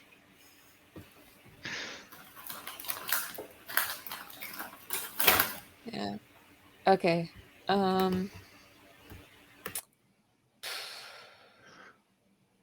right. This door or the one back up? I think we'll Okay. check out this door first. Want to do that one? Okay. I agree. All right. The one on the bottom. Yep. Yeah. All right. Yeah. Yes. Who I wants inspect- to be the lucky one? To open the door. Shall we have a Okay. short rest before? Or nah? Before we continue investigating, it would be Yeah. up to your character if that's what you guys want to do. No, offer. I Because don't. a lot of people are kind of low in health. I'm looking at Fred. But if Fred doesn't want to, then we can just carry on. No, I don't. I would also I don't remind really you wanna- that a short rest is an hour. Hour. So Yeah, I Because don't it's feel easy like taking to- a nap in this zombie cave. yeah, easy to Then- think that a short rest is short, but no, it's an hour. To solve that, I would call Fred over and say, all right, just hold still, and use my lay on hands to restore 16 health points.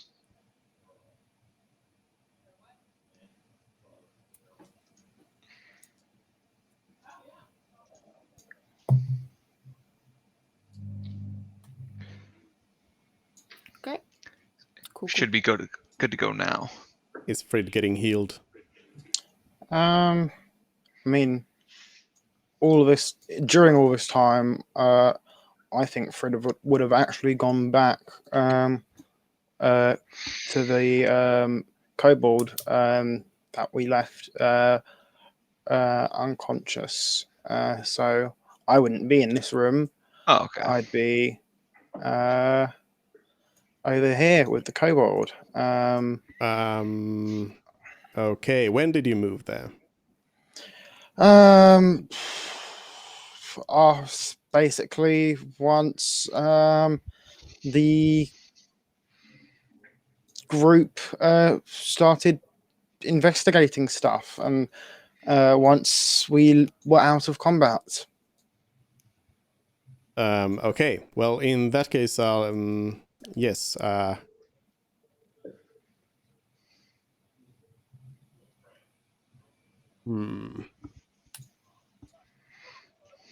Well, since it came up only now, I'm gonna say that you did it only now, unfortunately. So in the future, make sure to let me know if you're doing something like that, where you go, especially if you are like moving away from the group. If you're moving a lot in the area, then I probably need to know.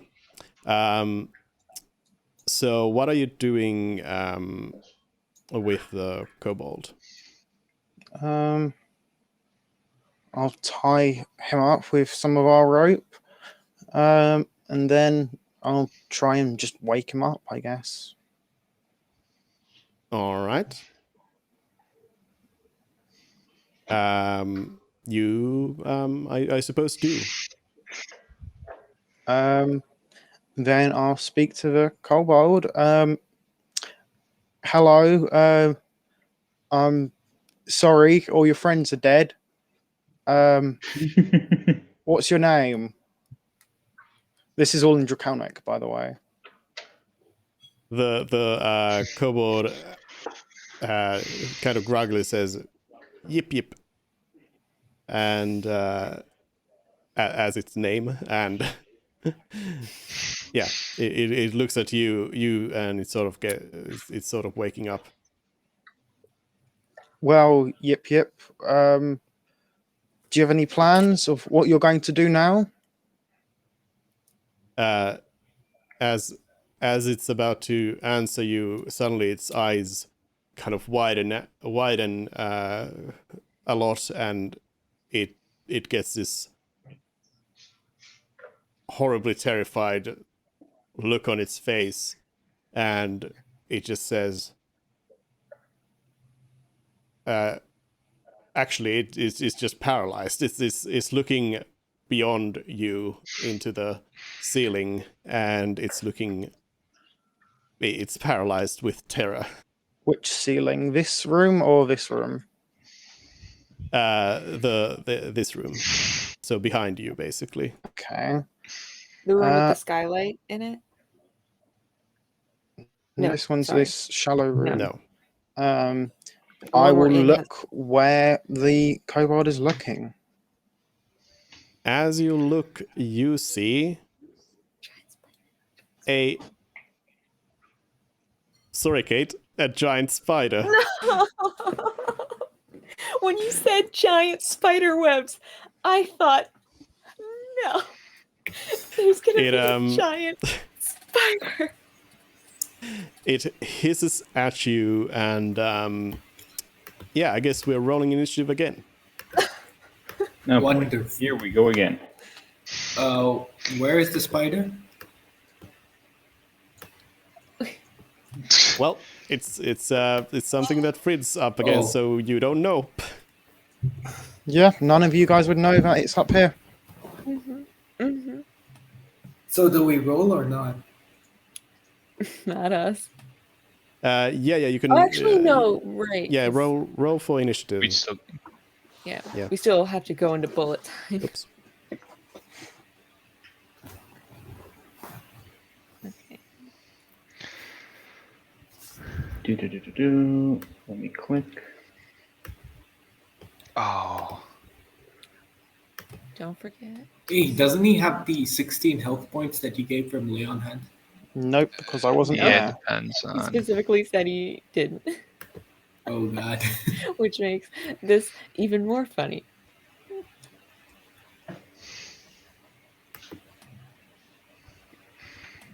Okay. Yeah. Would be-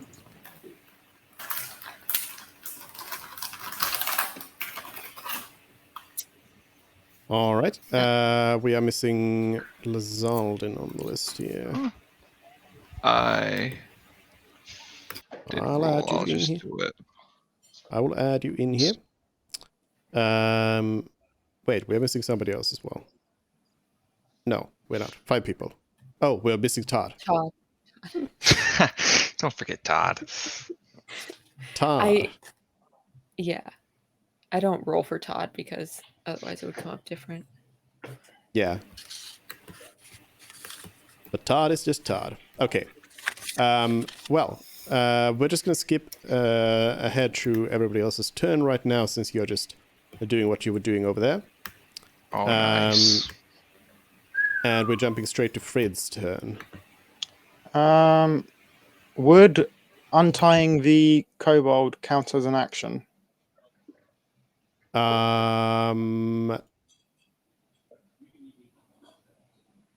Hmm.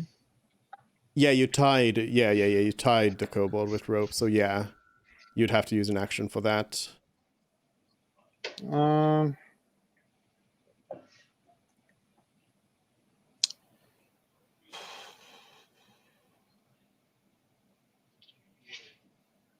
Yeah, I'll untie the kobold. Maybe try putting it to sleep or something. It's a spider. I don't think it works on. A big spider. Scary spider. Actually, no, it Spooky, just says scary spiderlings. spider or creatures. But I've taken my action now, so I can't cast a spell. So At least Yeah, it's you not a could. giant You zombie could. spider. Yeah, you could cast sleep on it just fine. Although, of course, you'll have to kind of gauge whether it would work in the first place. But like, there's no mechanical reason why you couldn't cast it on a spider, but it's limited with its hit points, of course. yeah. So am I able to cast it with and untie the thing, Whoops. or no? No. Yeah. Okay. Yeah. Then I untie the kobold and. Yep. Yeah. I suppose that is my turn, Ben. No move. No bonus action. I don't have many Well, I mean, fine. I'll give a bonus action. I will give a bardic inspiration to the kobold. Oh. There's Which he not will much use else to I run can away really do. better. Singing is yeah. And But I yeah, you're end not my moving turn. anywhere. No, what's the point? Okay. Then the spider. It's going to.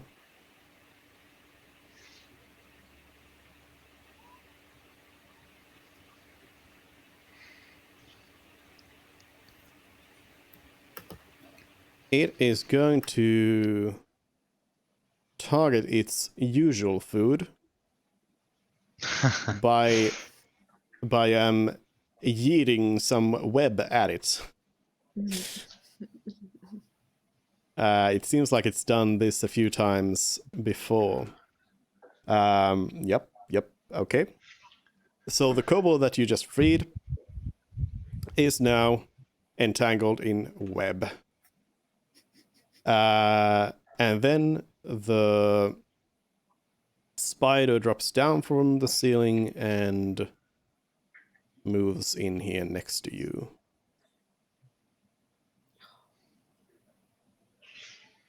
And it's the kobold's turn. And the kobold needs to do a DC 12 to get out of this. DC 12 strength check. Uh, Does he still have his as an rage action. potion? It is under its effect, yeah.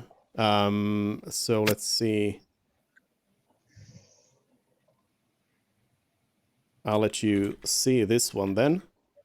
So it needs to break. It needs to break. I said DC 12, right? Yeah, 12. Unfortunately, the kobold still has just a -1 to strength, so It does also have its thing. bardic inspiration. That's right. Yeah. But it I makes guess it it doesn't anyway. need it. Wait, I'm sorry. The rage potion brings his strength up to a -1. It doesn't affect its strength. Oh, okay. I don't. I guess I don't know how rage works. It's also not rage. Okay, It's not actual like barbaric rage. got it. And then the terrified kobold is going to try and run away.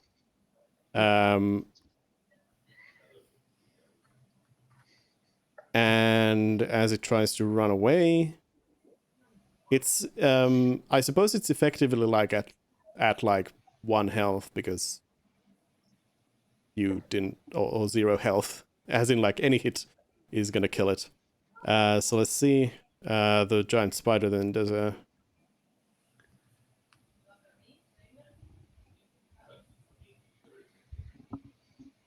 Yep. Kobold's dead.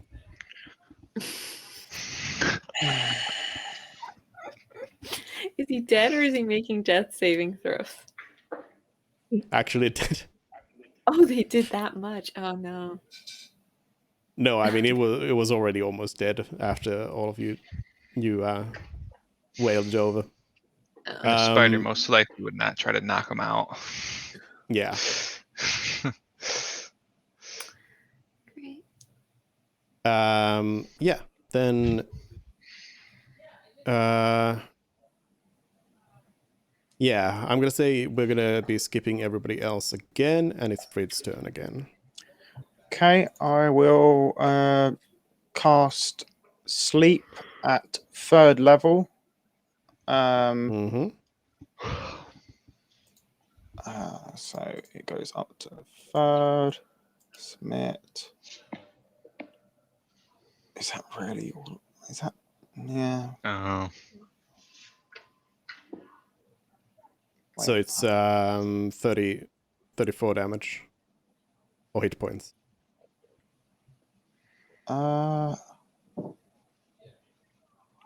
Is that it? Is that? I assume it just did it right. So yeah. Yeah, it seems to be just right. It's doing the extra.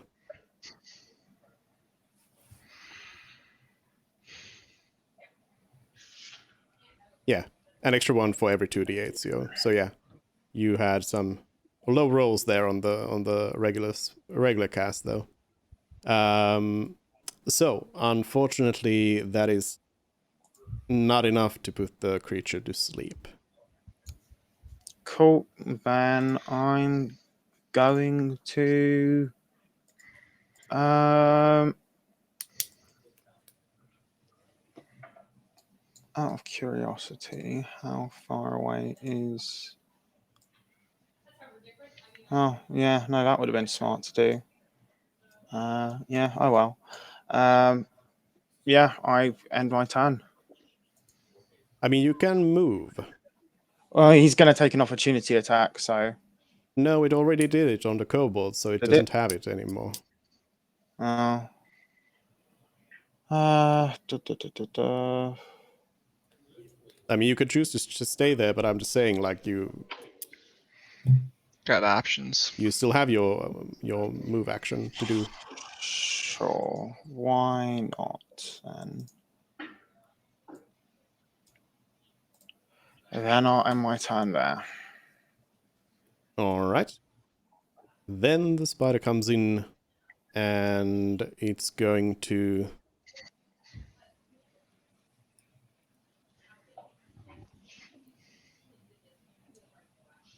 It is going to Attempt to bite at Frid.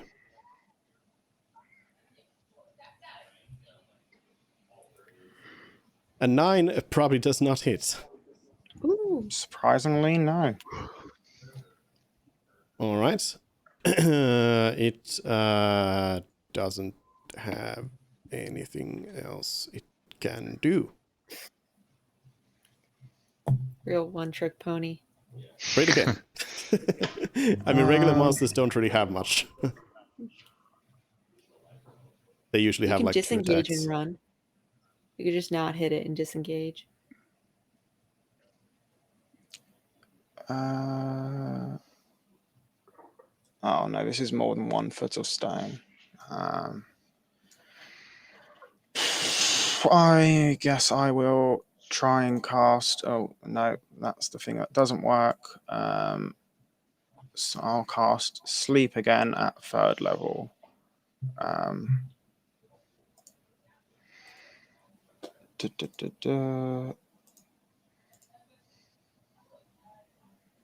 And that's that spell slot gone. There's 44. Yeah. Well.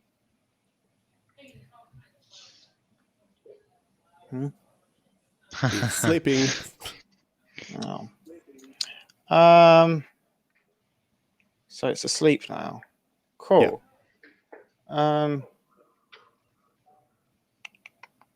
We should write whatever lullaby Fred sings every time he casts sleep.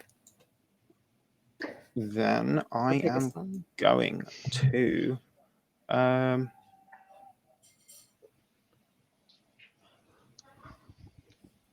tie up the spider with the rope.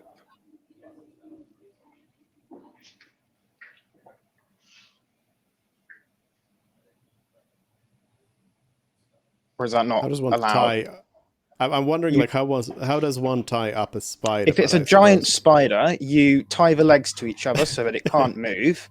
Yeah. So you individually tie the legs together so that the 2 legs, well, it's got 4 legs on each side. So the back 2 legs and the on each side are both tied to each other. And you tie them all together. And then you basically, what was it? The cat's in the cradle or whatever, or like the Cat's cradle? yeah, that. You do that with just tying all the legs together, so that it's can't move, basically. And All right. Thank you for your for your expertise. All right. then- It's yep. It's tied together with some rope. and then I will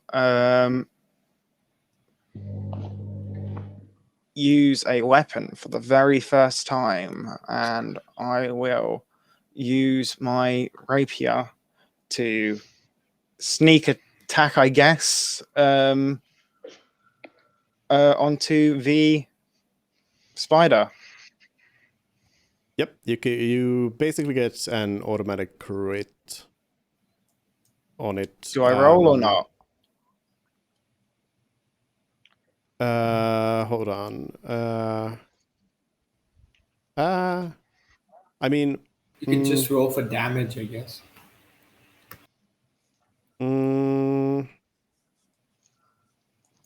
I mean, technically, you would need to do an attack roll, but we can skip that.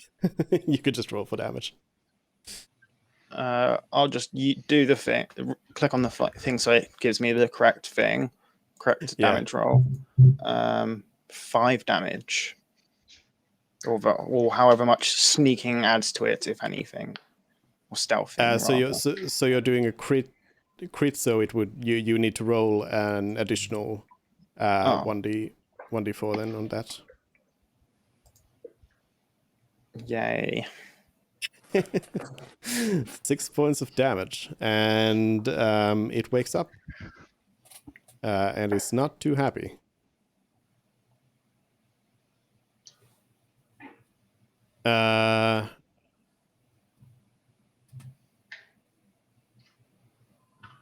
So I guess you're continuing the combat with it then. So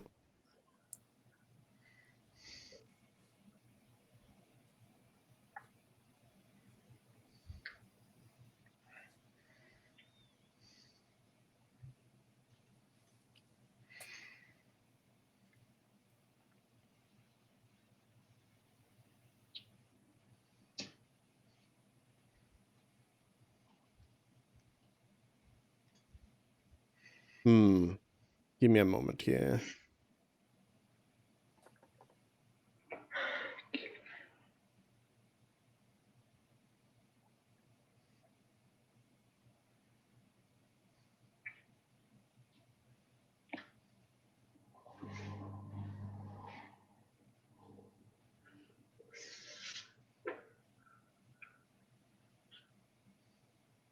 All right, it's gonna try to wriggle out of its restraints.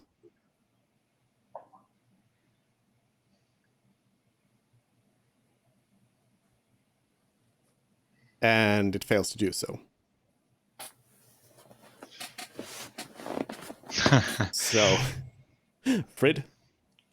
Then I will try and attack it again. You're gonna have to now do actual attack rolls, and it's not gonna Yeah. be an automatic crit.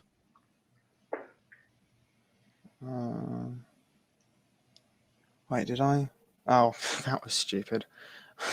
I attacked it with my dagger, not my rapier, last time.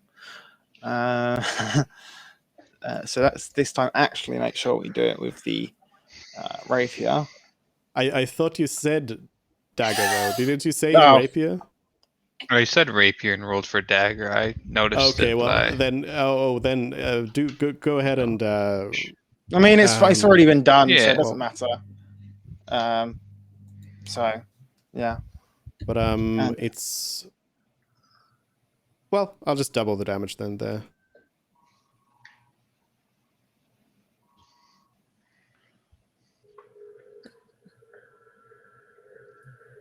All right, and now it takes. Oh well, that's It's a yeah, miss. that's.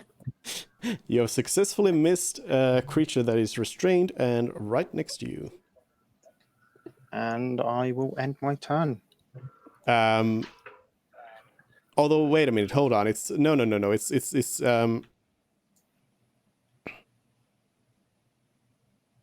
wait. Yeah, Spider doesn't have any sort of anything, so you actually do have advantage on that attack roll. So you roll another attack.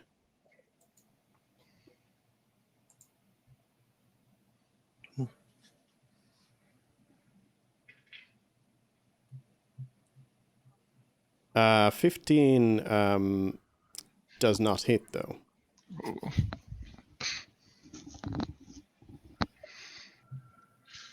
So the spider attempts again to wriggle out of its restraints. Theoretically, couldn't it kind of like roll over and still shoot the webbing? It can, but it's trying to get out of the restraint now. It failed again.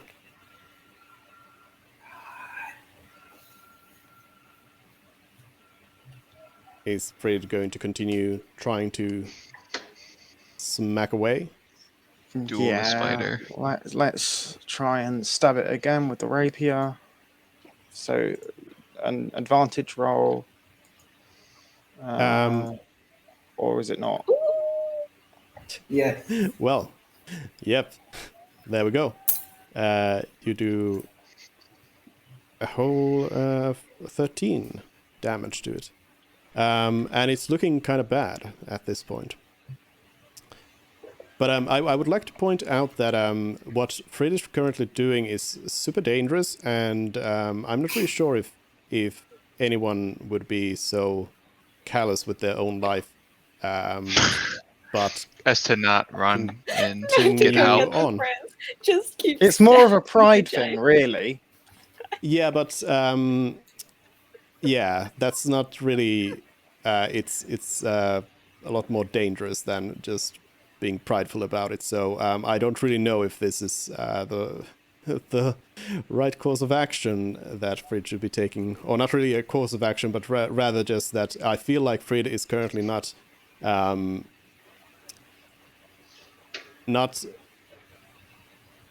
considering his own life,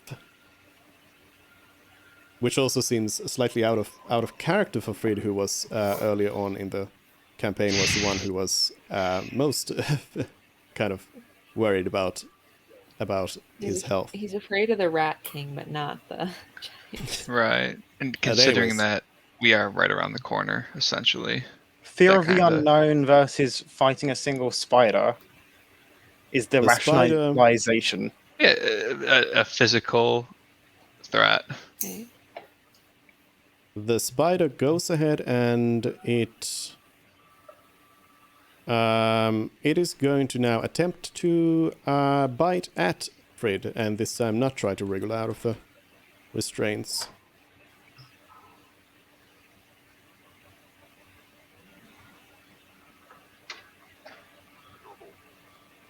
As it is restrained, it is taking this at a disadvantage.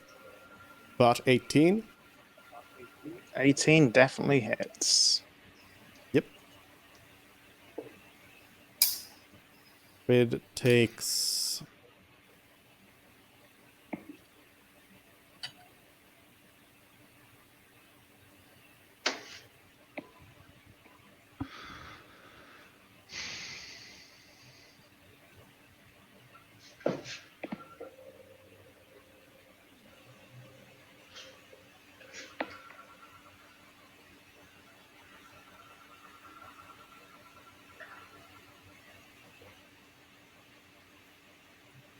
Frid takes, first of all, 7 damage.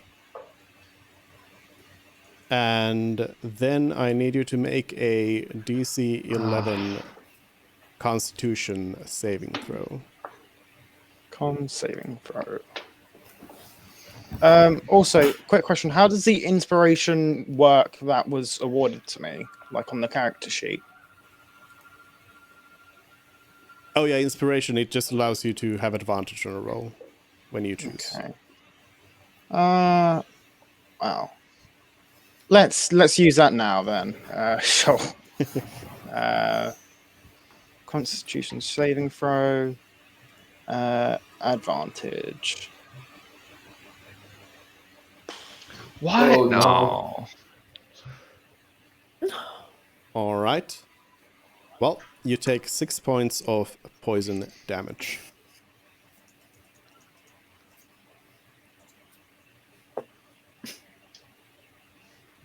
And then, as it now ticks actually over to Lazaldin's turn, your horse outside, what was its name? Siegfried. Yeah, Siegfried. Siegfried lets you know that a big group of kobolds has just run past and is running out to the south. From the cave. Yeah, from the cave, yeah. So, would ask him to specify. So they're running outside, or is there any Yeah. way to? Oh, okay, and they're running. Yeah, I mean, I don't know if you need to specify. I think I need to specify. So yeah, your horse is giving you accurate information. I may not. So your horse is telling you that they are running away. A group of kobolds running out of the cave and leaving, running outside. Got it. Heading out, yeeting out of here, screaming with their hands flailing. All right, then I will inform him to follow them, and then meet up at the ranger's house. If they stop to make camp, or if they run reasonably too far, I'll leave it up to his discretion. Okay. Trusting your Smart horse's horse. discretion. Yeah. Exactly. Intelligence of 6. All right, he's up there. Not the worst. Not the worst. All right. Okay. I guess you sense your horse riding away. I don't know. All right. Then it is Frid's turn again.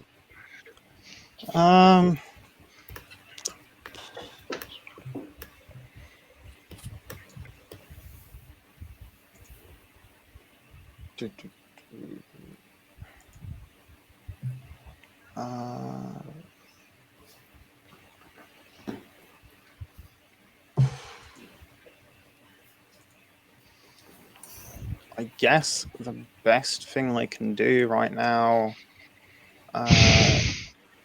is cast sleep at 2nd level. I don't really. I thought you were gonna say go get him. Well, no, because if I move away, then it's going to attack me.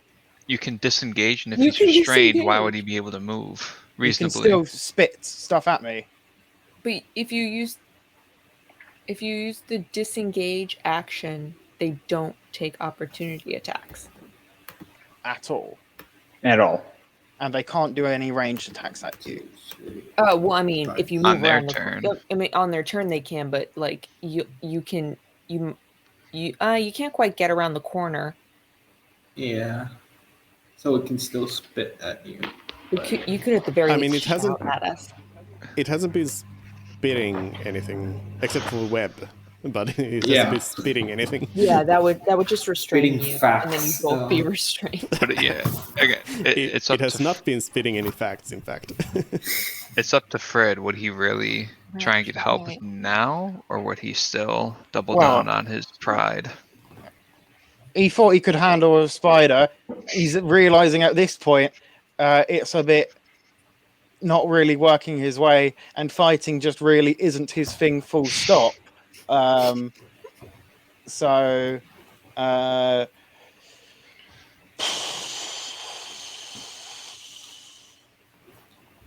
So, sure, go you on, know, yeah. one thing that you can, since you're worried about getting spit on, one thing you can do as you move towards the others is to close the door. That would block its line of sight to you. What is that sound?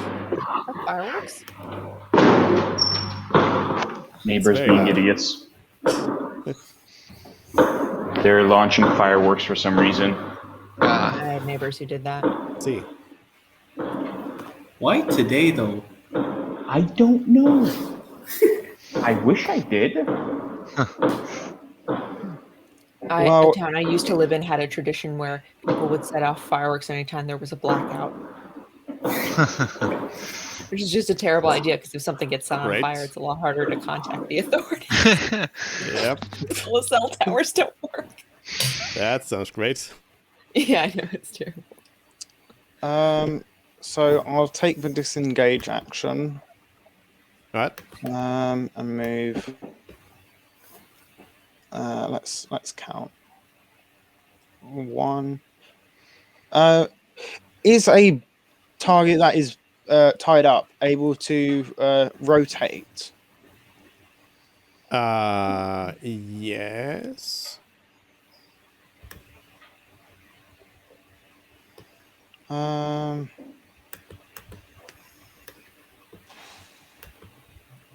For what purpose are you wondering about? I was going to think Around. hide behind him and then just vicious mockery him until he dies. Viciously mock the spider. But no, I mean, there's so in D&D combat, there's not really any sort of facing of anything. Everyone is technically facing everywhere at the same time. Okay. In that case, I will disengage. Sure. And then that's 1.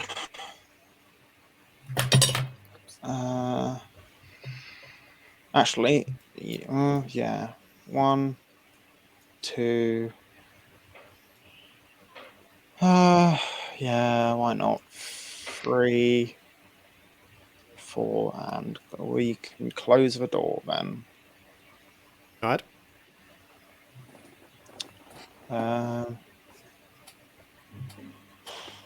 Now hide the spider away since you don't see it now. And I So guess you know what it's that's up to. my turn. All right. It is your turn again. Um,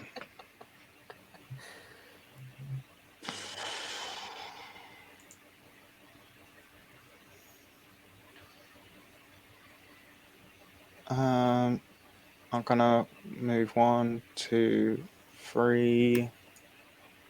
And from here I can see Lazardin.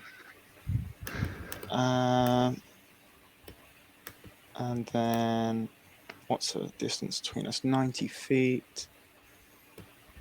So now I'm able to use the message cantrip. And then, so I'm going to use that to whisper a message that only Lazardin can hear. I have a sticky situation over here. Are you any good with spiders? And I then- can reply within yeah. the same casting of the spell. Uh, Yeah. It- Yeah. Yep. And I'll say, be right there, and quickly draw my sword, turn around, see Fred down the hall, and then wait for my A lot. turn. yeah, that's my turn. All right.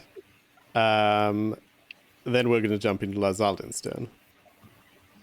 Okay. Then I will look over to Celeste and yell, "There's a spider in the other room," and then I will dash.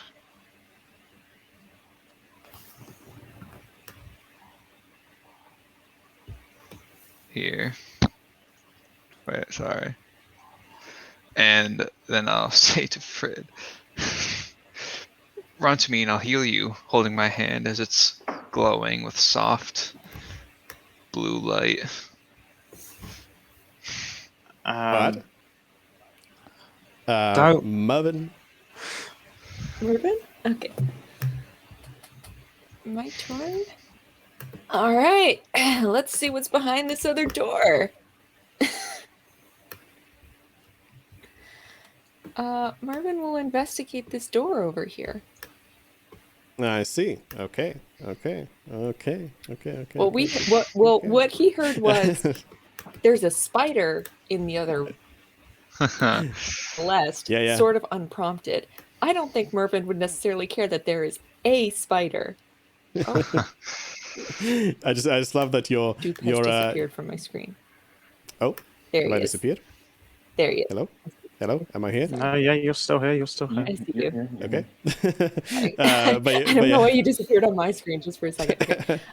But yeah, I love your reaction of facing danger by opening another unknown door. Well, he didn't say giant spider. He said spider. Yep. Okay. But anyways, it's true. You open up a door, and there's a room, Okay. a nice looking room. Oh, nice. Oh my God, there's money. Oh my God. Okay. I will put on my super cool sunglasses and see if anything's worded. 30 feet. Yeah. So I guess do I have enough? Wait, how far did I move? 1, 2, 3, 4, 5. I think I've used all of the sunglasses. I believe are an action, and it'll take all my movement to go inside the room, and I won't be really in the center. So I guess on my next turn I'll have to do that to be in the center of the room. I mean, it's 10 minutes, isn't it? So you can use it now and keep using it next turn as well. Yeah. Okay. Yeah. Then I put on my super cool sunglasses and turn them on. And You sense nothing around you. Oh yeah, to the center of the room. Yeah, the gold is too far from me right now, but we will see. You're assuming it's magical gold. It's tarred. Well, it could be warded. There could be like there could be Maybe, a booby maybe. trap on it.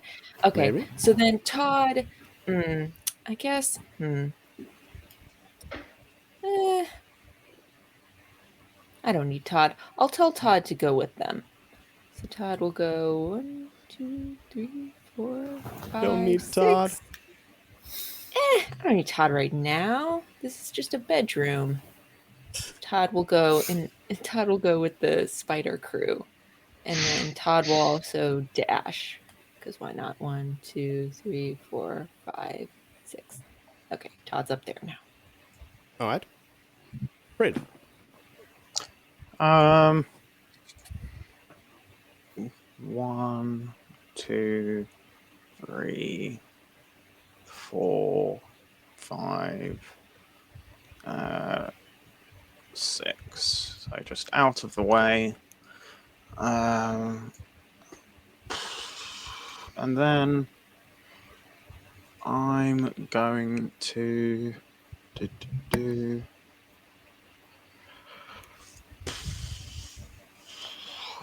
cast Healing Word on myself at 2nd level. All right. All the heals. Hold up.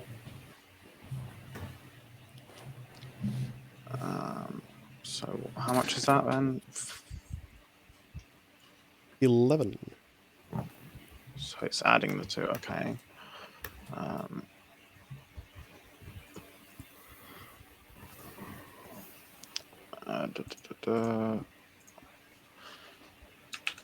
Wait a minute. And that's my turn. Oh, okay, yeah, it's correct. It just does 1d4 when it's 2nd level. Okay. Then it's Celeste. Mervin, don't go too far by yourself. There might be dangers up ahead that you don't know of. And what's everyone up in arms about a small spider? And why is Fritz so damaged? End of turn. Dodge.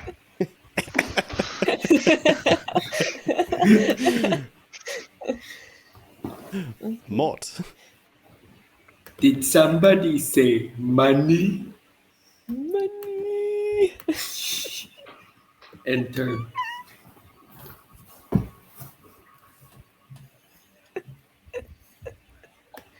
Alright, do you We do have anything our else? Priorities in order. Yeah, no, nothing else.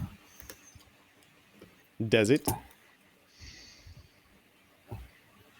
Then it's Lazaldin's turn. I will 1, 2, 3. Lay on hands for 16 health for Fred, and then 2, 3. Make his way towards the room. Bovin. Oh, I will. I can't move past the door right now. Oh, excuse me. There's a thing. There we go. You can move past the door now. Okay. I move into the middle of the room, and now I should be able to see if anything in the room is magical. Yep, you jump on top of the table and Yes. and you look around with your cool sunglasses, and you see With my half you actually elf don't eyes. see you don't see anything magical in here. Nothing at all. No. Oh, lovely. No magics. Then I guess I can take the dash action to go right up to the gold and start. And it's just gold. It's just gold coins, right? Dashing. What you Dashing find through the is what you find is it's mostly a bunch of gold, but there's a few gemstones in there as well. But you'll need to spend a little bit more time examining them to figure out what they are. Okay. Then it's Todd. It is Todd. Todd will go up to the door, but wait for some. Well, actually, you know what? Oh, yeah. And So Todd open because doors. he can interact with objects, but because Mervin's not with him, I don't think he's gonna take. I don't think he's gonna take any actions without directions from someone. So he's just gonna stand at the door. Okay. I don't know quite what the rules are. If I'm incapacitated, in combat, if I'm incapacitated, Todd can do anything. He doesn't just go inert. But I don't know what the rules are if he's like far from me, like anything. But this feels reasonable, so he's just going to stand at the door. Okay. Then we have Frid.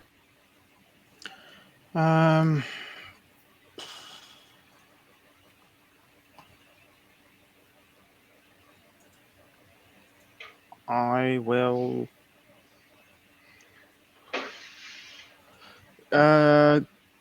give Bardic Inspiration to Lazardin. Nice. And then I will take the dodge action, end my turn. Dodge away.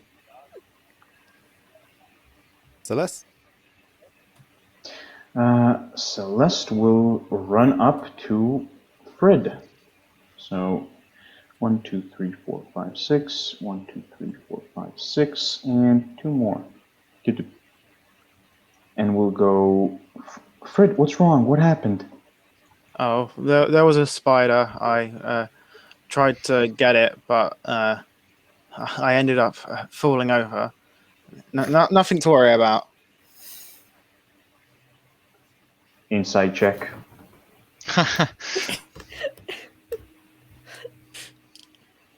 Oop. I believe it. Yeah, you believe him. I mean, Frid will have to do a Stealth then. deception check then.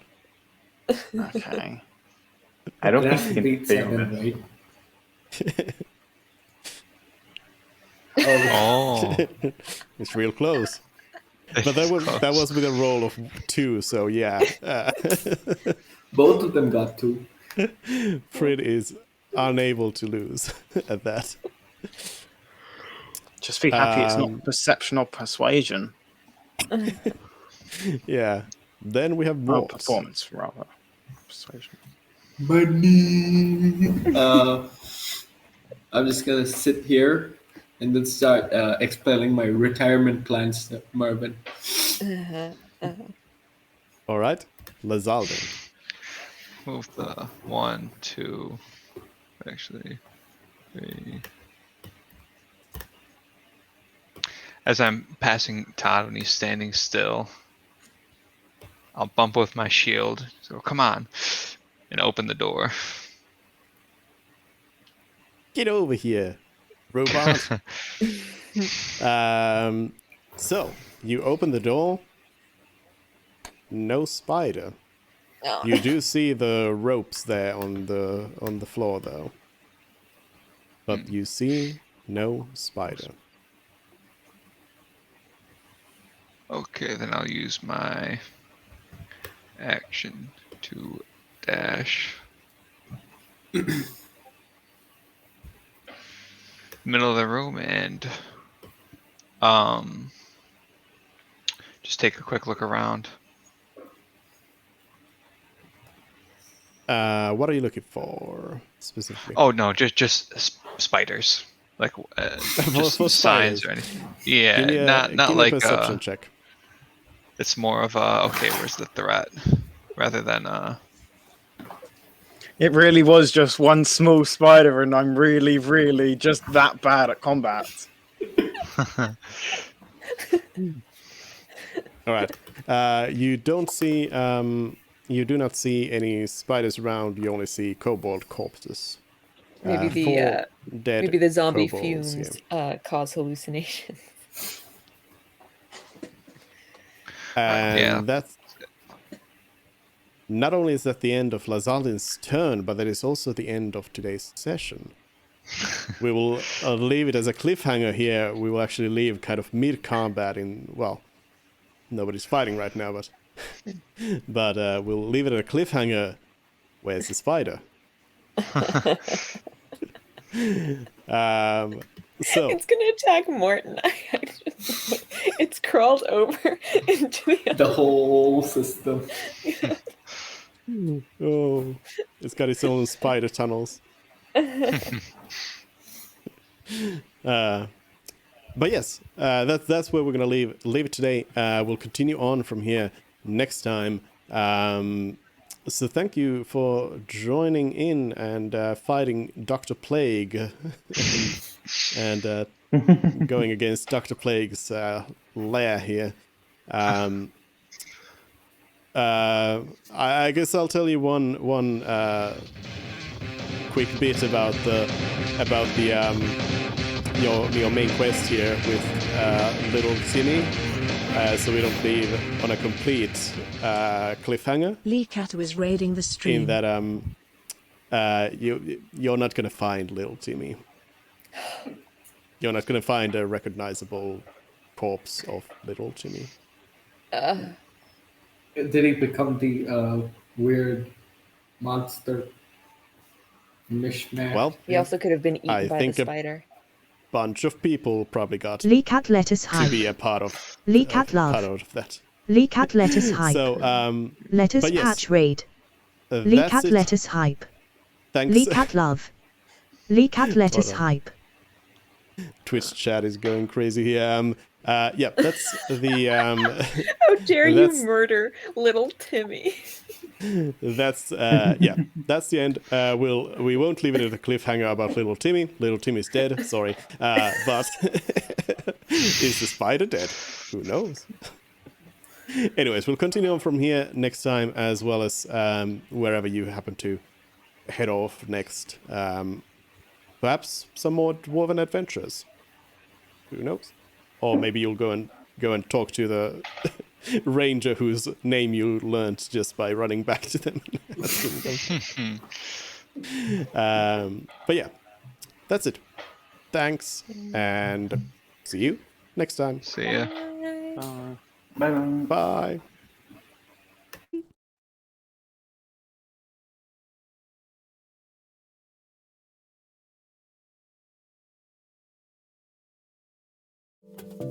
There we go.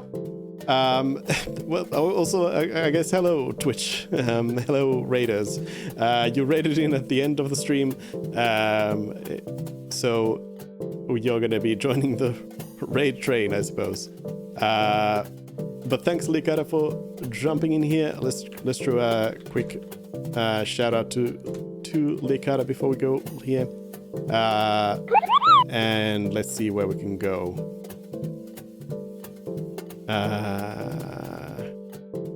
Let's see.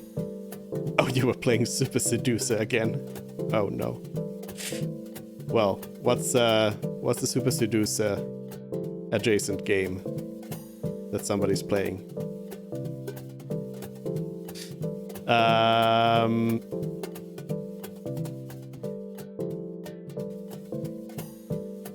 I'm gonna say Zelda Skyward Sword is good enough. So let's go over and say hi to Dragoners. Dragoners is prepping up to play some Skyward Sword HD. So we'll head on over there. Thanks, Raiders. Sorry for the end of stream, but we were just at the end of the session here anyway. Yeah, go check out Likara. Great streamer. Greatest Super Seducer player this side of Twitch. But yeah, schedule for next week is posted on the Discords and everywhere. Tomorrow we'll be playing Encased, the sci-fi post-apocalyptic RPG, which is like if Outer Worlds was instead of Outer Worlds being made to remind you of Fallout New Vegas and Fallout 3, it's instead Fallout 1 and Fallout 2. That's how I would describe it the best. So let's go